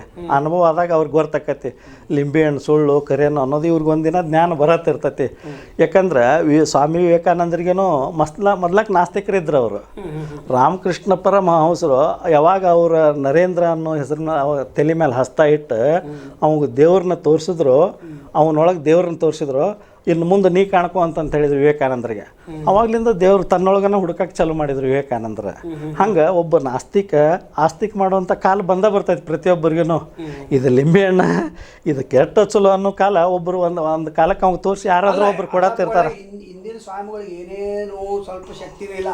ಆದ್ರೆ ಸಿದ್ಧಾರೂಢ ಸ್ವಾಮಿಗಳದ್ದು ಒಂದು ಹೇಳತ್ತಿರಲ್ಲ, ಯಾರೋ ಒಬ್ಬ ಬಡಿಗಿದ್ದ ಅವನಿಗೆ ತಲೆ ಒಂದು 20 ವರ್ಷ ಆಯುಷ್ಯ ಹೆಚ್ಚು ಮಾಡಿರ. ಏನದು ಹಿಂದಿನ ಸ್ವಾಮಿಗಳು ತಪಸ್ಸು ಮಾಡ್ತಿದ್ರು, ಲಿಂಗ ಪೂಜಾ ನಿಷ್ಠರಿದ್ರು. ಇವತ್ತಿನ ಯಾವುದೇ ಸ್ವಾಮಿಗಳಿಗೆ ಲಿಂಗನ್ನು ಬದ್ನಿಕಾಯಿಗೆ ಹೋಗ್ಬಿಟ್ಟಾವ ಕೊಳ್ಳಾಗ. ಲಿಂಗನ್ನು ಬದ್ನಿಕಾಯಿಗೆ ಹೋಗ್ಬಿಟ್ಟ ಅವರು. ಯಾಕಂದ್ರೆ ಇವ್ರಿಗೆ ಹೌದು ಇವತ್ತಿನ ಸ್ವಾಮಿಗಳಿಗೆ ಪೂಜೆ ಮಾಡೋಕ್ಕನ್ನ ಟೈಮ್ ಇಲ್ಲ. ಯಾವಾಗೂ ಬೆಳೆ ಸುಳ್ಳ ಸೇವಕರಷ್ಟ ಪೂಜೆ ಕುಂತಾರ ಹೇಳ್ತಿರ್ತಾರ ಹೊರತು ಇವ್ರೊಳಗೆ ಪೂಜೆ ನಡೆದಿರಂಗೇನೇ ಇಲ್ಲ. ನಿಜವಾದ ಪೂಜೆ ನಡೆಯಂಗೇನೇ ಇಲ್ಲ. ಅದು ಅವ್ರಿಗೆ ಬಿಟ್ಟಿದ್ದು, ಅವ್ರ ಧರ್ಮ ಕರ್ಮ ಆ ಮಠಾಧೀಶರಿಗೇನ ಬಿಟ್ಟಿದ್ದದು. ಕೆಲವು ಮಠಾಧೀಶರ ಲಿಂಗ ಪೂಜೆ ಬಿಟ್ಟರೆ ಕೆಲವು ಮಠಾಧೀಶರ ಲಿಂಗ ಪೂಜೆದ ಬಗ್ಗೆ ಇದನ್ನ ಇಲ್ಲ. ಯಾಕಂದ್ರೆ ಅವ್ರಿಗೆ ಟೈಮ ಇಲ್ಲ. ಬೆಳಗ್ಗೆದ್ದು ಏಕಾಗ್ರ ಚಿತ್ತನ ಇಲ್ಲಿ ಇವ್ರು ಸ್ವಾಮಿಳ್ದು. ನಾಳೆ ಎಲ್ಲಿ ಫಂಕ್ಷನ್ ಐತಿ, ಎಲ್ಲಿ ಹೋಗ್ಬೇಕು, ಯಾರು ರಾಜಕಾರಣಿ ಬರ್ತಾನೆ, ಆ ರಾಜಕಾರಣಿ ಬಗ್ಗೆ ಏನು ಭಾಷಣ ಮಾಡ್ಬೇಕು ಅನ್ನೋದು ಇದನ್ನ ವಿಚಾರ ಮಾಡ್ತಾರೆ ಹೊರತು ಇವ್ರ ಲಿಂಗ ಪೂಜೆ ಏಕಾಗ್ರತೆಗೆ ಹೋಗಕ್ಕೆ ಸಾಧ್ಯ. ಸ್ಕ್ರಿಪ್ಟ್ ಬರ್ಕೊಂಡು ಹೋಗಿರ್ತಾರೆ. ಇವತ್ತೊಬ್ಬ ರಾಜಕಾರಣಿ ಬರ್ತಾನಂದ್ರೆ ಅವ ಎಲ್ಲಿ ಏನಾರ ಒಂದು ಸ್ವಲ್ಪ ಚಲೋ ಕೆಲಸ ಮಾಡ್ಯಾನ ಅವ್ನು ಹೇಳೋದು, ಅದ್ರ ಬಗ್ಗೆ ಒತ್ತ ಕೇಳೋದು, ಅದ್ರ ಬಗ್ಗೆ ಕತಿಗಳನ್ನು ಟಿಪ್ಪಣಿ ಮಾಡ್ಕೋದು, ಹೊಗಳೋದು ಹೆಚ್ಚು. ಯಾರ ರಾಜ ಹೌದೌದು ಎಲ್ಲ ಸಾರ್ಥಕ ಸೇವೆ ಅಂತೇಳಿ ಕೊಡಾಕೊಂತಾರೆ. ಅದಕ್ಕೆ ಈಗ ಪಾಕೆಟ್ ಕೊಟ್ಟರೆ ಸಾರ್ಥಕ ಸೇವೆ. ಹೌದೌದು ಹಂಗಾಗಿಬಿಟ್ಟೈತಿ. ಈಗ 25,000 ಕೊಟ್ಟರೆ ಎಷ್ಟು ಹೊಗಳ್ಬೇಕು, 50,000 ಕೊಟ್ಟರೆ ಎಷ್ಟು ಹೊಗಳ್ಬೇಕು ಅನ್ನೋದು ಅದು ಬೇಡ. ನಾವು ಮತ್ತೆ ಮರೆಯೋದು ಬೇಡ. ಸಿದ್ಧಾರೂಢ ಅಪ್ಪಗಳು ಸಿದ್ಧಾರೂಢರಲ್ಲಿ ಒಂದು ಶಕ್ತಿ ಇತ್ತು ರೀ. ಅವ್ರೇನೋ ಆಶೀರ್ವಾದ ಮಾಡಿ. ಹೌದೌದು. ಅಲ್ಲೇ ಬಡಿಗ್ಯಾರ ಪೈಕಿ ಒಬ್ಬ ಇದ್ದ. ಕೈಲಾಸ ಮಂಟಪ ಕಟ್ಟುತ್ತಿದ್ರು ಅವ್ರು ಹುಬ್ಬಳ್ಳಿ ಒಳಗೆ. ಅದು ಸಿದ್ಧಾರೂಢರು ಇದ್ದ ಕಾಲಕ್ಕೆ. ಅದು ಭಾಳ ವರ್ಷ ನಡೀತದೆ. ಸಿದ್ಧಾರೂಢರು ಅದು ಕೈಲಾಸ ಮಂಟಪ ಕಟ್ಟಗ 1 ವರ್ಷಕ್ಕೆ ಮುಗಿದಿದ್ದಂಥದ್ದಲ್ಲ. ಅದು ಅರ್ಧ ಆಗಿತ್ತದ. ಅರ್ಧ ಆದಾಗ ಬಡಿಗ್ಯಾರ ಇವಾಗ ಆರೋಗ್ಯ ಸರಿ ಇಲ್ದಂಗೆ ಆತು. ಅದಕ್ಕೆ ಸಿದ್ಧಾರೂಢರು ಇರ್ತಾವೆ, ಇದು ಕೈಲಾಸ ಮಂಟಪ ಮುಗಿಸೇ ನೀ ನಿರ್ಗಮಿಸ್ಬೇಕಾಗಿತ್ತಲ್ಪ, ನೀ ಯಾಕೆ ಲಘು ಇದು ಮಾಡಾಕುಂತೆ ಅಂತ. ಎಲ್ಲ ನಿನ್ನ ಕೈಯಾಗ ಐತ್ರಿ ಅಪ್ಪಾರ ಅಂತ ನಾವು ಬಡಿಗ್ಯಾರ. ಎಲ್ಲ ನಿಮ್ಮ ಕೈಯಾಗ ಐತ್ರಿಪ್ಪ, ಅದನ್ನು ಮಾಡಿಸೋದು ಅರ್ಧಕ್ಕೆ ನಿಲ್ಲಿಸೋದು ಎಲ್ಲ ನನ್ನ ಕೈ ಇದನ್ನು ಪೂರ್ತಿ ಮಾಡಿ ಹೋಗ್ಬೇಕಂತ ಮಾಡಿದ್ನ್ಯಾ. ಮತ್ತು ಆ ಶಿವ ಲಘು ಕರ್ಕೊತಾನಂದ್ರೆ ಇದನ್ನು ನನಗೇನು ಮಾಡೋಕ್ಕಲ್ಲ, ಎಲ್ಲ ನಿಮ್ಮ ಕೈಯಾಗೈತೆ ಅಂತಂತೇಳಿ. ಇಲ್ಲೋ ಬಡಿಯಪ್ಪ, ನಿನಗೆ ಇನ್ನೊಂದು 20 ವರ್ಷ ಜಾಸ್ತಿ ಮಾಡೋನು ನಾವು ಅಂಥೇಳಿ 20 ವರ್ಷ ಅವನ ಆಯುಷ್ಯ ಜಾಸ್ತಿ ಮಾಡಿ ಅವನ ತಲೆ ಮೇಲೆ ಹಸ್ತ ಇಡ್ತಾರೆ ಸಿದ್ಧಾರೂಢ ಸ್ವಾಮಿ. ಮತ್ತು 20 ವರ್ಷ ಬದುಕ್ತಾರೆ. 20 ವರ್ಷ ಮತ್ತು 20 ವರ್ಷ ಪೂರ್ತಿ ಕೈಲಾಸ ಮಂಟಪ ಕಟ್ಟೋದು ಮುಗಿಸ್ತಾನೆ. ಕಟ್ಟಿಸೋದು ಮುಗಿದಿಂದನ ಅವನ ಜೀವ ಬಿಡ್ತಾನೆ ಹೊರತು ಅಲ್ಲಿ ತನಕ ಅವನ ಜೀವ ಹಿಡ್ಕೊಂಡಿರ್ತಾನೆ. ಹಂಗೆ ಅಂಥ ಶಕ್ತಿ ಇತ್ತು ಅವ್ರ ಕಡೆ. ಮಾರ್ಕಂಡೆ ಅವ್ರದ್ದೊಂದು ಹೇಳಲ್ಲ, 8ನೇ 12ನೇ ವರ್ಷಕ್ಕೆ ಸಾವಿತ್ತು ಮಾರ್ಕಂಡೆ. ಅಲ್ಲ, ಮಾರ್ಕಂಡೇಗನು ಅವರ ಮುರ್ಕಂಡ ಋಷಿ ಅವನ ತಂದೆ ಮಗ 8ನೇ ವಯಸ್ಸಿಗೆ ಸಾಯ್ತಾನೆ ಅನ್ನೋದು ಗೊತ್ತಿತ್ತು. ಚಿಂತೆ ಒಳಗನೆ ಅರ್ಧ ಮುಪ್ಪಾಗಿಬಿಟ್ಟಿರ್ತಾನೆ. ಅದಕ್ಕೆ ತಂದೆ ಚಿಂತೆ ಮಾಡೋದಕ್ಕೆ ಮಾರ್ಕಂಡೆ ಅದನ್ನು ವಿಚಾರ ಮಾಡ್ತಾನೆ, ಯಾಕೆ ನಮ್ಮಪ್ಪ ಹಿಂಗೆ ಸುಂದಿರ್ತಾನೆ. ಆವಾಗ ಅವನ ತಾಯಿ ಹೇಳ್ತಾ, ನಿಂದ ಹಿಂಗೆ ಐತಿಪ್ಪ, ಹಿಂದೆ ಹೆಂಗೆ 8ನೇ ವಯಸ್ಸಿಗೆ ಸಾಯ್ತಿ ಅಂದಾಗ ಆವಾಗ 8ನೇ ವಯಸ್ಸಿಗೆ ನಾವು ತಪಸ್ಸಿಗೆ ಹೋಗ್ತಾನೆ. ತಪಸ್ಸಿಗೆ ಹೋಗಿ ಎಷ್ಟೋ ವರ್ಷ ತಪಸ್ಸು ಮಾಡಿ ಅದನ್ನು ಆಯುಷ್ಯ ಹೆಚ್ಚು ಪಡ್ಕೊಂಡು ಬರ್ತಾನೆ. 100 ವರ್ಷ ಅಲ್ಲ 108 ವರ್ಷ ಬದುಕ್ತಾನೆ ಅವ ಮಾರ್ಕಂಡ. ಹಿಂಗೆ ಇವೆಲ್ಲ ಯಾಕೆ ಬರ್ತಾವಂದ ಅವ್ರ ಕರ್ಮ ಸಿದ್ಧಾಂತದ ಮೇಲೆ ಬರ್ತಿರ್ತಾವೆ. ಅದಕ್ಕೆ ಈಗೆಲ್ಲ ಕರ್ಮ ಸಿದ್ಧಾಂತ ಇವತ್ತಿನ ಕಾಲಕ್ಕೆ ಅರ್ಧ ನಂಬುವವರು ಅದಾರ, ನಂಬಲಿಲ್ಲಾರ್ದು ಅದಾರ. ನಂಬಬೇಕಂತನೇ ನಮ್ದು ಇರ್ದಾರ್ಬೇಕಂತನಿಲ್ಲ. ಅವ್ರವ್ರು ಹೆಂಗೆ ತೊಗೊಂತಾರೆ ಅವ್ರು ಇದ್ರ ಮೇಲೆ ಬಿಟ್ಟಿದ್ದದೆಲ್ಲನೂ. ಈಗ ನೋಡ್ರಿ, ಕೆಲವು ಮಂದಿ ಅರ್ಧ ವಯಸ್ಸಿಗೆನ ಸತ್ತಾರಿರ್ತಾರೆ. ಅವು ಮಾಡಿದ ಕರ್ಮಕ್ಕೆ ಅರ್ಧಕ್ಕನ ಸತ್ತಂತಾರೆ. ಈಗ ಎಲ್ಲರೂ ಎಷ್ಟೋ ಮಂದಿ 18 20 ವರ್ಷಕ್ಕೆ 20 ವರ್ಷಕ್ಕನ ಸತ್ತಾರದಾರ. ಈಗ ಎಲ್ಲರೂ ಏನಂತಾರೆ, ಅವು ಮಾಡಿದ್ದ ಅನುಭವಿಸಿದ ಅಂತಾರೆ. ಎಷ್ಟೋ ಮಂದಿ ಇತಿಹಾಸದಾಗ ಅದಾರಿಲ್ಲ ಸಣ್ಣ ವಯಸ್ಸಿಗೆ ಮತ್ತೆ ಮದುವೆ ಕಡೆ ಬರೋಣ. ನೀವು ಹುಡುಗರಿಗೆ ಏನು ಸಲಹೆ ಕೊಡ್ತಾರೆ? ಯಾಕಂದ್ರೆ ಇವರು 10 ನೋಡ್ತಾರೆ, 20 ನೋಡ್ತಾರೆ, 30 ನೋಡ್ತಾರೆ, ಇನ್ನೊಂದು ಚಲೋ ಸಿಗಲಿ, ಇನ್ನೊಂದು ಚಲೋ ಸಿಗಲಿ ಅಂತ ಹೇಳ್ತಾರೆ. ಅವನು ಸ್ವಲ್ಪ ಯುವಕರಿಗೆ ಸ್ವಲ್ಪ ನೇರವಾಗಿ ಹೇಳ್ಬಿಡಿ. ಹುಡುಗರು ಏನು ಮಾಡ್ಬೇಕಂದ್ರೆ ನಿಮ್ಮ ತಂದೆ ತಾಯಿಗಳ ಕೈಯಾಗ ಹಿರೇತನ ಕೊಡ್ರಿ, ನೀವು ಮದುವೆ ಆಗುತ್ತಾನ. ಯಾಕಂದ್ರೆ ಅವ್ರಿಗಿದ್ದಷ್ಟು ಅನುಭವ ನಿಮಗಿರಂಗಿಲ್ಲ. ಅದ್ರ ಸಂಬಂಧ ನಿಮ್ಮ ತಂದೆ ತಾಯಿಗಳ ಕೈಯಾಗ ನೀವು ಎಲ್ಲಿ ತನಕ ಹಿರೇತನ ಕೊಡೋದಿಲ್ಲ ಅಲ್ಲಿ ತನಕ ನಿಮ್ಮ ಮದುವೆ ಅನ್ಕ ಆಗಕ್ಕೆ ಸಾಧ್ಯ ಇಲ್ಲ. ಯಾಕಂದ್ರೆ ಅವ್ರಿಗಿದ್ದ ಅನುಭವ ನಿಮಗಿರಂಗಿಲ್ಲ, ನಿಮಗೆ ಸಿಲೆಕ್ಷನ್ ಮಾಡೋಕೆ ಅನುಭವನೂ ಇರೋಂಗಿಲ್ಲ. ಬಗಾನ ನೀವು ಸಿಲೆಕ್ಷನ್ ಮಾಡಿ ಮದುವೆ ಆದ್ರಂದು ಆ ಮದುವೆ ಭಾಳ ದಿನ ನೋಡಂಗೇನಿಲ್ಲ. ಈಗ ನಾವು 3 ತಿಂಗಳದಾಗ ಮದುವೆ 3 ಇತಿಹಾಸಗಳದಾವೆ. ನಾಳೆ ಮದುವೆ ಅಂದ್ರೆ ಇವತ್ತರಂತ ಎಷ್ಟೋ ಹುಡುಗಿಯರು ಓಡಿ ಹೋದಗಳ ಇತಿಹಾಸ ನಮ್ಮ ಬೆಳಗಾವಿ ಜಿಲ್ಲೆದಾಗ ಸಾಕಷ್ಟು ಆಗ್ಯಾವ. ಅದಕ್ಕೆ ಇದೆಲ್ಲ ಸುಧಾರಣೆ ಆಗ್ಬೇಕಂದ್ರೆ ನಿಮ್ಮ ತಂದೆ ತಾಯಿಗಳ ಕೈಯಾಗ ಹಿರೇತನ ಕೊಡ್ರಿ. ನಿಮ್ಮ ತಂದೆ ತಾಯಿಗಳು ಯಾವ ಹುಡುಗನ ತೋರಿಸ್ತಾರೆ, ಯಾವ ಹುಡುಗಿ ತೋರಿಸ್ತಾರೆ, ಆ ಹುಡುಗನ ಮದುವೆಯಾಗಿ ಸುಖ ಜೀವನ ನಡೆಸ್ಬೋದು. ಇದಕ್ಕಿಂತ ಏನು ಹೆಚ್ಚಿಗೆ ಹೇಳೋಕ್ಕಾಗಲ್ಲ. ಚಲೋ ಸಿಗ್ತೈತಂದ್ರೆ ಯಾಕಂದ್ರೆ ಈಗ ನಾವಾಗಲೇ ಆರಿಸ್ಕೊಂತ ಹೋದ್ರೆ ಈಗ ನೋಡ್ರಿ ದ್ರೌಪದಿ ಪಂಚಪಾಂಡವ್ರನ್ನ ಆರಿಸ್ಕೊಂಡಿದ್ಲು. ಪಂಚಪಾಂಡವ್ರಿಗೆ ಅರ್ಜುನನ ಆರಿಸ್ಕೊಂಡಿದ್ಲಕ್ಕೆ ದ್ರೌಪದಿ. ಆಕೆ ತಾನಾಗ್ಲೇನ ಆರಿಸ್ಕೊಂಡಿದ್ಲು. 5 ಮಂದಿಯಿಂದ ಆಕೆಗೆ ಏನೂ ಸುಖ ಸಿಗಲಿಲ್ಲ ಕಷ್ಟದ ಕಾಲಕ್ಕೆ. ಹೊರಗಿನ ಯಾವನ ಬಂದ ಆಕೆ ಕಷ್ಟ ಪರಿಹಾರ ಮಾಡಿದ್ರೆ ಹೊರತು ಇವ್ರು 5 ಮಂದಿ ಗಂಡುಗಳಿದ್ರು ಮಂಡಿ ಊರೇ ಕುಂತ್ರ ಹೊರತು ಆಕೆ ಕಷ್ಟನ ಪರಿಹಾರ ಮಾಡೋಕ್ಕಾಗಲಿಲ್ಲ. ಇವತ್ತಿನ ಒಬ್ಬ ಗಂಡ ಯಾವ ಹೆಣ್ಣಿನ ಕಷ್ಟ ಪರಿಹಾರ ಮಾಡೋಕ್ಕೆ ಸಾಧ್ಯ ಐತಿ. ಅದಕ್ಕೆ ಅವರು ಹಣೆ ಬರ್ದಾಗಿದ್ದದ್ದು ಅದನ್ನು ಅನುಭವಿಸ್ಕೊಂತನೇ ಹೋಗೋದು. ಅದು ಕಾಲಕ್ಕೆ ತಕ್ಕಂಗೆ ಇದನ್ನು ಯಾರಿಂದ ಬದಲಾವಣೆ ಮಾಡೋಕ್ಕಾಗಂಗೇನೇ ಇಲ್ಲ. ಈಗ ಸೀತಾನೂ ಇಲ್ಲ, ಆಕೆ ದೇವತಾ ಮನುಷ್ಯ ಇಲ್ಲ, ಆಕೆ ಜೀವನದಾಗೂ ಕಷ್ಟ ಬಂತ, ಆಕೆ ಕಷ್ಟ ಅನುಭವಿಸಿ ಹೋದ್ಲು. ಯಾರ್ಯಾರ ಜನ್ಮದಾಗ ಏನೇನೈತೆ ಅದನ್ನು ಅನುಭವಿಸೋಣ ಹೋಗೋದನ್ನ ಜೀವನ. ನಾವು ಬರೀ ಸುಖಾನ ಬೇಕಂದ್ರೆ ಸುಖಾನ ಸಿಗಂಗಿಲ್ಲ, ಬರೀ ಕಷ್ಟನೂ ಬೇಕಂದ್ರೆ ಕಷ್ಟನೂ ಸಿಗಂಗಿಲ್ಲ. ಕಾಲ ಎಲ್ಲರಿಗೂ ಅದಕ್ಕೆ ಹುಡುಗಿಯಾರಿಗೂ ಹೇಳಾಕುಂತಿದ್ದಿ ಈ ಮಾತು. ಯಾಕಂದ್ರೆ ಹುಡುಗರಿಗೇನು ಹೇಳಾಕುಂತಿದ್ದ. ಯಾಕಂದ್ರೆ ಯಾರು ಅದಕ್ಕೆ ಇವತ್ತು ಬಂದೈತಿ ಕರಿಮಣಿ ಮಾಲೀಕ ನಾನೆಲ್ಲ ಉದ್ದೇಶ ಬಂದಿದ್ದ ಇದಕ್ಕೆ. ಯಾಕಂದ್ರೆ ಕರಿಮಣಿ ಮಾಲಕ ಸರಿಯಾಗಿ ಆಕಿನ ಯಾರು ಸಲುವುತ್ತಾನಲ್ಲ ಅವನ ಕರಿಮಣಿ ಮಾಲಕ್ ಇದ್ದಂಗೆ. ನೀವು ಅಲ್ಲಿ ತನ ಇವ್ ಡೂಪ್ಲಿಕೇಟ್ ಮಾಲಕ್ ಇದ್ದಂಗನ ಇವ. ಅಕ್ಕಿ ಹಿಡ್ತಾ ಎಲ್ಲಿ ತನ ಇವ್ನ ಕೈಯಾಗಿರ್ತೈತೆ ಅಲ್ಲಿ ತನ ಇವ ಮಾಲಕನ. ಕೃಷ್ಣ ಸುಭದ್ರತೆ ಬಗ್ಗೆ ಒಂದು ಸ್ವಲ್ಪ ಹೇಳಿದ್ರಲ್ಲ. ಈಗ ಕೃಷ್ಣಗನು ಗೊತ್ತಿತ್ತು. ಯಾಕಂದ್ರೆ ಸ್ವಂತ ತಂಗಿ ಸುಭದ್ರೆ ಅರ್ಜುನ್ಗೆ ಮದುವೆ ಮಾಡಿ ಕೊಡ್ತಾನ. ಅರ್ಜುನಿಗೆ ಮದುವೆ ಮಾಡಿ ಕೊಟ್ಕೊಟ್ಲೆ ಇವು ವನವಾಸಕ್ಕೆ ಹೋಗಿಬಿಡ್ತಾನೆ. 14 ವರ್ಷ ಕೌರವ್ರ ಪಾಂಡವರ ಯುದ್ಧದಾಗ ಸೋತು ಇವರು ವನವಾಸಕ್ಕೆ ಹೋಗಿಬಿಡ್ತಾರೆ. ವನವಾಸಕ್ಕೆ ಹೋದಾಗ ಕೃಷ್ಣ ತನ್ನ ತಂಗಿ ಕರ್ಕೊಂಡು ತವ್ರಿಗೇನ ಕರ್ಕೊಂಡು ಹೋಗ್ತಾನೆ ಅವ್ರ ತಂಗಿನ.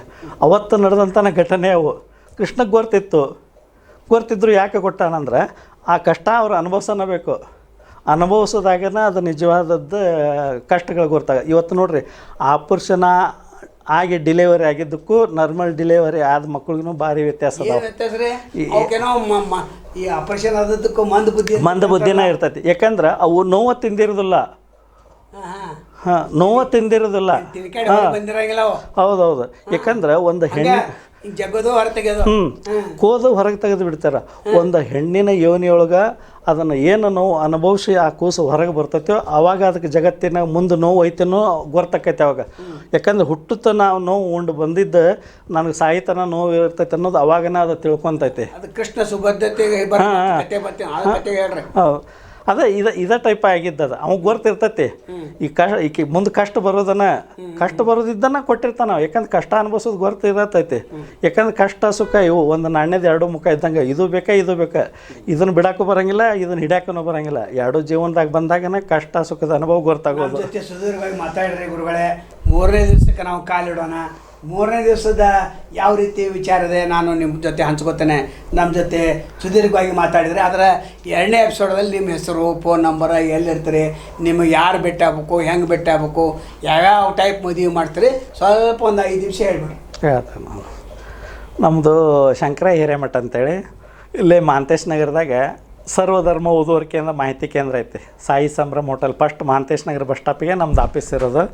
ನನ್ನ ನಂಬರ್ 9620969604. ಈ ನಂಬರಿಗೆ ಕಾಲ್ ಮಾಡಿ ನೀವು 24/7 ನಾವು ಕಾಲ್ ಎತ್ತಿ ಮಾತಾಡ್ತೇವೆ. ನೀವು ಬೇಕಾದಾರ ಇರ್ಬೋದು, ಬೇಕಾದ ಜಾತಿಯರು ಇರ್ಬೋದು, ಎಲ್ಲ ಧರ್ಮದಲ್ಲಿ ನಮ್ಗೆ ಅವಕಾಶ ಐತಿ. ಅಂತರ್ಜಾತಿ ವಿವಾಹಕ್ಕೂ ಸಹ ನಮ್ಮಲ್ಲಿ ಸಹಮತಿ ಇದೆ. 2ನೇ ಮದುವೆಗೂ ಸಹಿತ ನಮ್ಮಲ್ಲಿ ಸಹಮತಿ ಇದೆ. ಎಲ್ಲರೂ ನಮ್ಮನ್ನು ಸಂಪರ್ಕ ಮಾಡ್ಬೋದು ಈ ನಂಬರ್ ತೊಗೊಂಡು. ಅಲ್ಲ ನೀವು ಪಿ ಎಷ್ಟೈತೆ ಹೇಳಲ್ಲ, ಮತ್ತು 10,000 20,000 50 1 ಲಕ್ಷ ಏನದ? ನಾವು ಕೊಡೋರು ಕೊಟ್ಟರು ತೊಗೊತೀವಿ, ಕೊಳ್ಳಾರ್ದ ಇದ್ರೂ ನಾವು ಮದುವೆ ಮಾಡ್ತೇವೆ. ಹಿಂಗೆ ಹೇಳ್ರಿ, ಯಾಕಂದ್ರೆ ನಿಮ್ಮ ಪೀಗೆ ಅಂಜಿ ಬರಬಾರ್ದ್ರ ಮತ್ತೆ. ಇಲ್ಲ ನಾವು ಫಿಕ್ಸ್ ಅಂತಂತೇಳಿ ಇಷ್ಟ ಮಾಡೋದಿಲ್ಲ. ಅವ್ರ ಪ್ರೀತಿಯಿಂದ ಎಷ್ಟು ಕೊಡ್ತಾರೆ ಅಷ್ಟು ತೊಗೊಂಡು ಮಾಡ್ತೀವಿ. ಹೆಚ್ಚು ಕೊಟ್ಟರು ನಾವೇನು ಬೇಡಂಗಿಲ್ಲ. ನಾವು ಇದನ್ನ 10-15 ವರ್ಷದಿಂದ ನಾವು ಮಾಡ್ತಾ ಇದ್ದೇವೆ. ಅಪ್ಪಗಳು ಯಾವ್ಯಾವ ಸ್ವಾಮಿಗಳು ಸೇವೆ ಮಾಡಿದ್ರೆ ಒಂದು ಸ್ವಲ್ಪ ಹೇಳ್ಬಿಟ್ರೆ, ಯಾಕಂದ್ರೆ ಇವ್ರೇನಪ್ಪ ಹೊಸವಾಗಿ ಬಂದಾರ, ನಾವು ನೋಡಿಲ್ಲ, ಸ್ವಾಮಿ ಡ್ರೆಸ್ಸನ್ನು ಹಾಕಿಲ್ಲ, ಸ್ವಾಮಿ ಟೈಪ್ ಮಾತಾಡ್ತಾರೆ. ಯಾವ್ಯಾವ ಸ್ವಾಮಿಗಳು ನಾವು ಅಂಡರ್ದಾಗ ಕೆಲಸ ಮಾಡಿದ್ರೆ ಒಂದು 5 ನಿಮಿಷ ಹೇಳ್ಬಿಡ್ರಿ. ನಾವು ಸಿಂದಗಿ ಶಾಂತಿರ್ ಪಟ್ಟಾಧ್ಯಕ್ಷರ ಕುಮಾರೇಶ್ವರ ಪಾಠಶಾಲೆ ಅಂತೇಳಿ ಹಾವೇರಿ, ಆ ಹಾವೇರಿ ಪಾಠಶಾಲೆ ತಯಾರದಾರ ನಾವೆಲ್ಲ. ನಮಗೆ ಹಿಂದಿನ ಗದಗಿನ ಜಗದ್ರು ಮಾರ್ಗದರ್ಶನದೊಳಗೆ ಬರೋದ ಅವ್ರ ಫಾಲೋವರ್ಸ ನಾವು. ಉಳ್ಕಾದ ಯಾವ ಸ್ವಾಮಿ ಫಾಲೋವರ್ಸ ಅಲ್ಲ. ಗದಗಿನ ತೋಂಟದಾರೆ ಹಿಂದಿನ ಸ್ವಾಮಿಗಳು ಇದ್ರೆ ಅವ್ರ ಫಾಲೋವರ್ಸ್. ಅವರ ನಮಗೆ ಸುಪ್ರೀಂ ಇದ್ದಂಗೆ. ಅವರು ಎಲ್ಲ ಧರ್ಮದವ್ರು ಕುಡ್ಕೊಂಡು ಹೊಂದ್ಕೊತಿದ್ರು. ಇಡೀ ಕರ್ನಾಟಕದಾಗ ಇಂಥ ಜಾತಿ ಅವನು ಆ ಸ್ವಾಮಿ ಒಲ್ಲೆ ಅಂತಿದ್ದಿಲ್ಲ.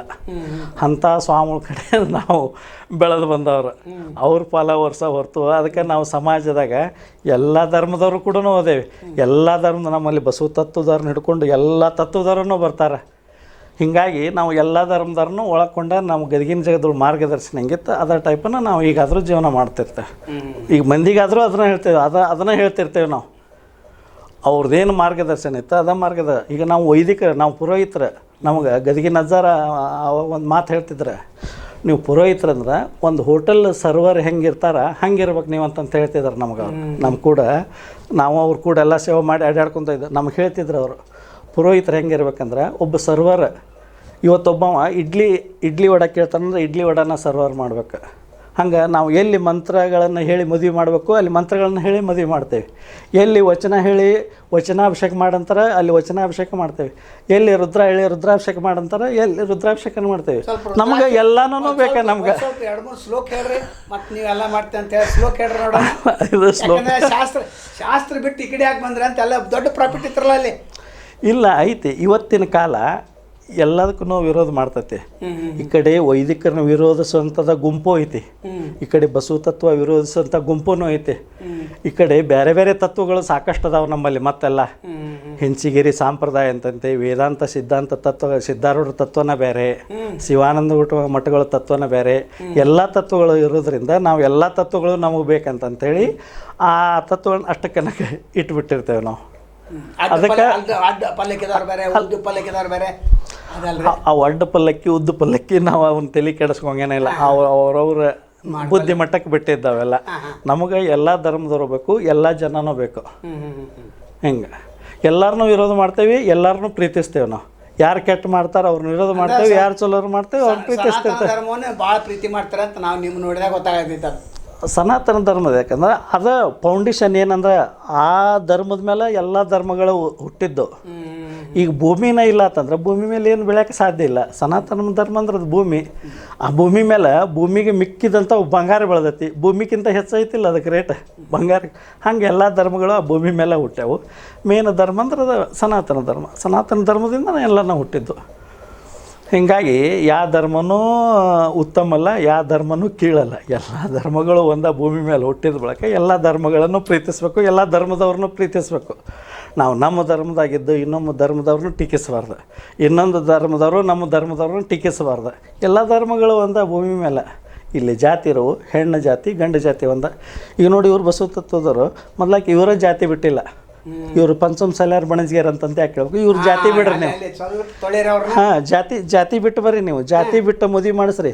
ಈಗ ಬಸವ ತತ್ವದವ್ರು ಎತ್ತಿದ್ರೆ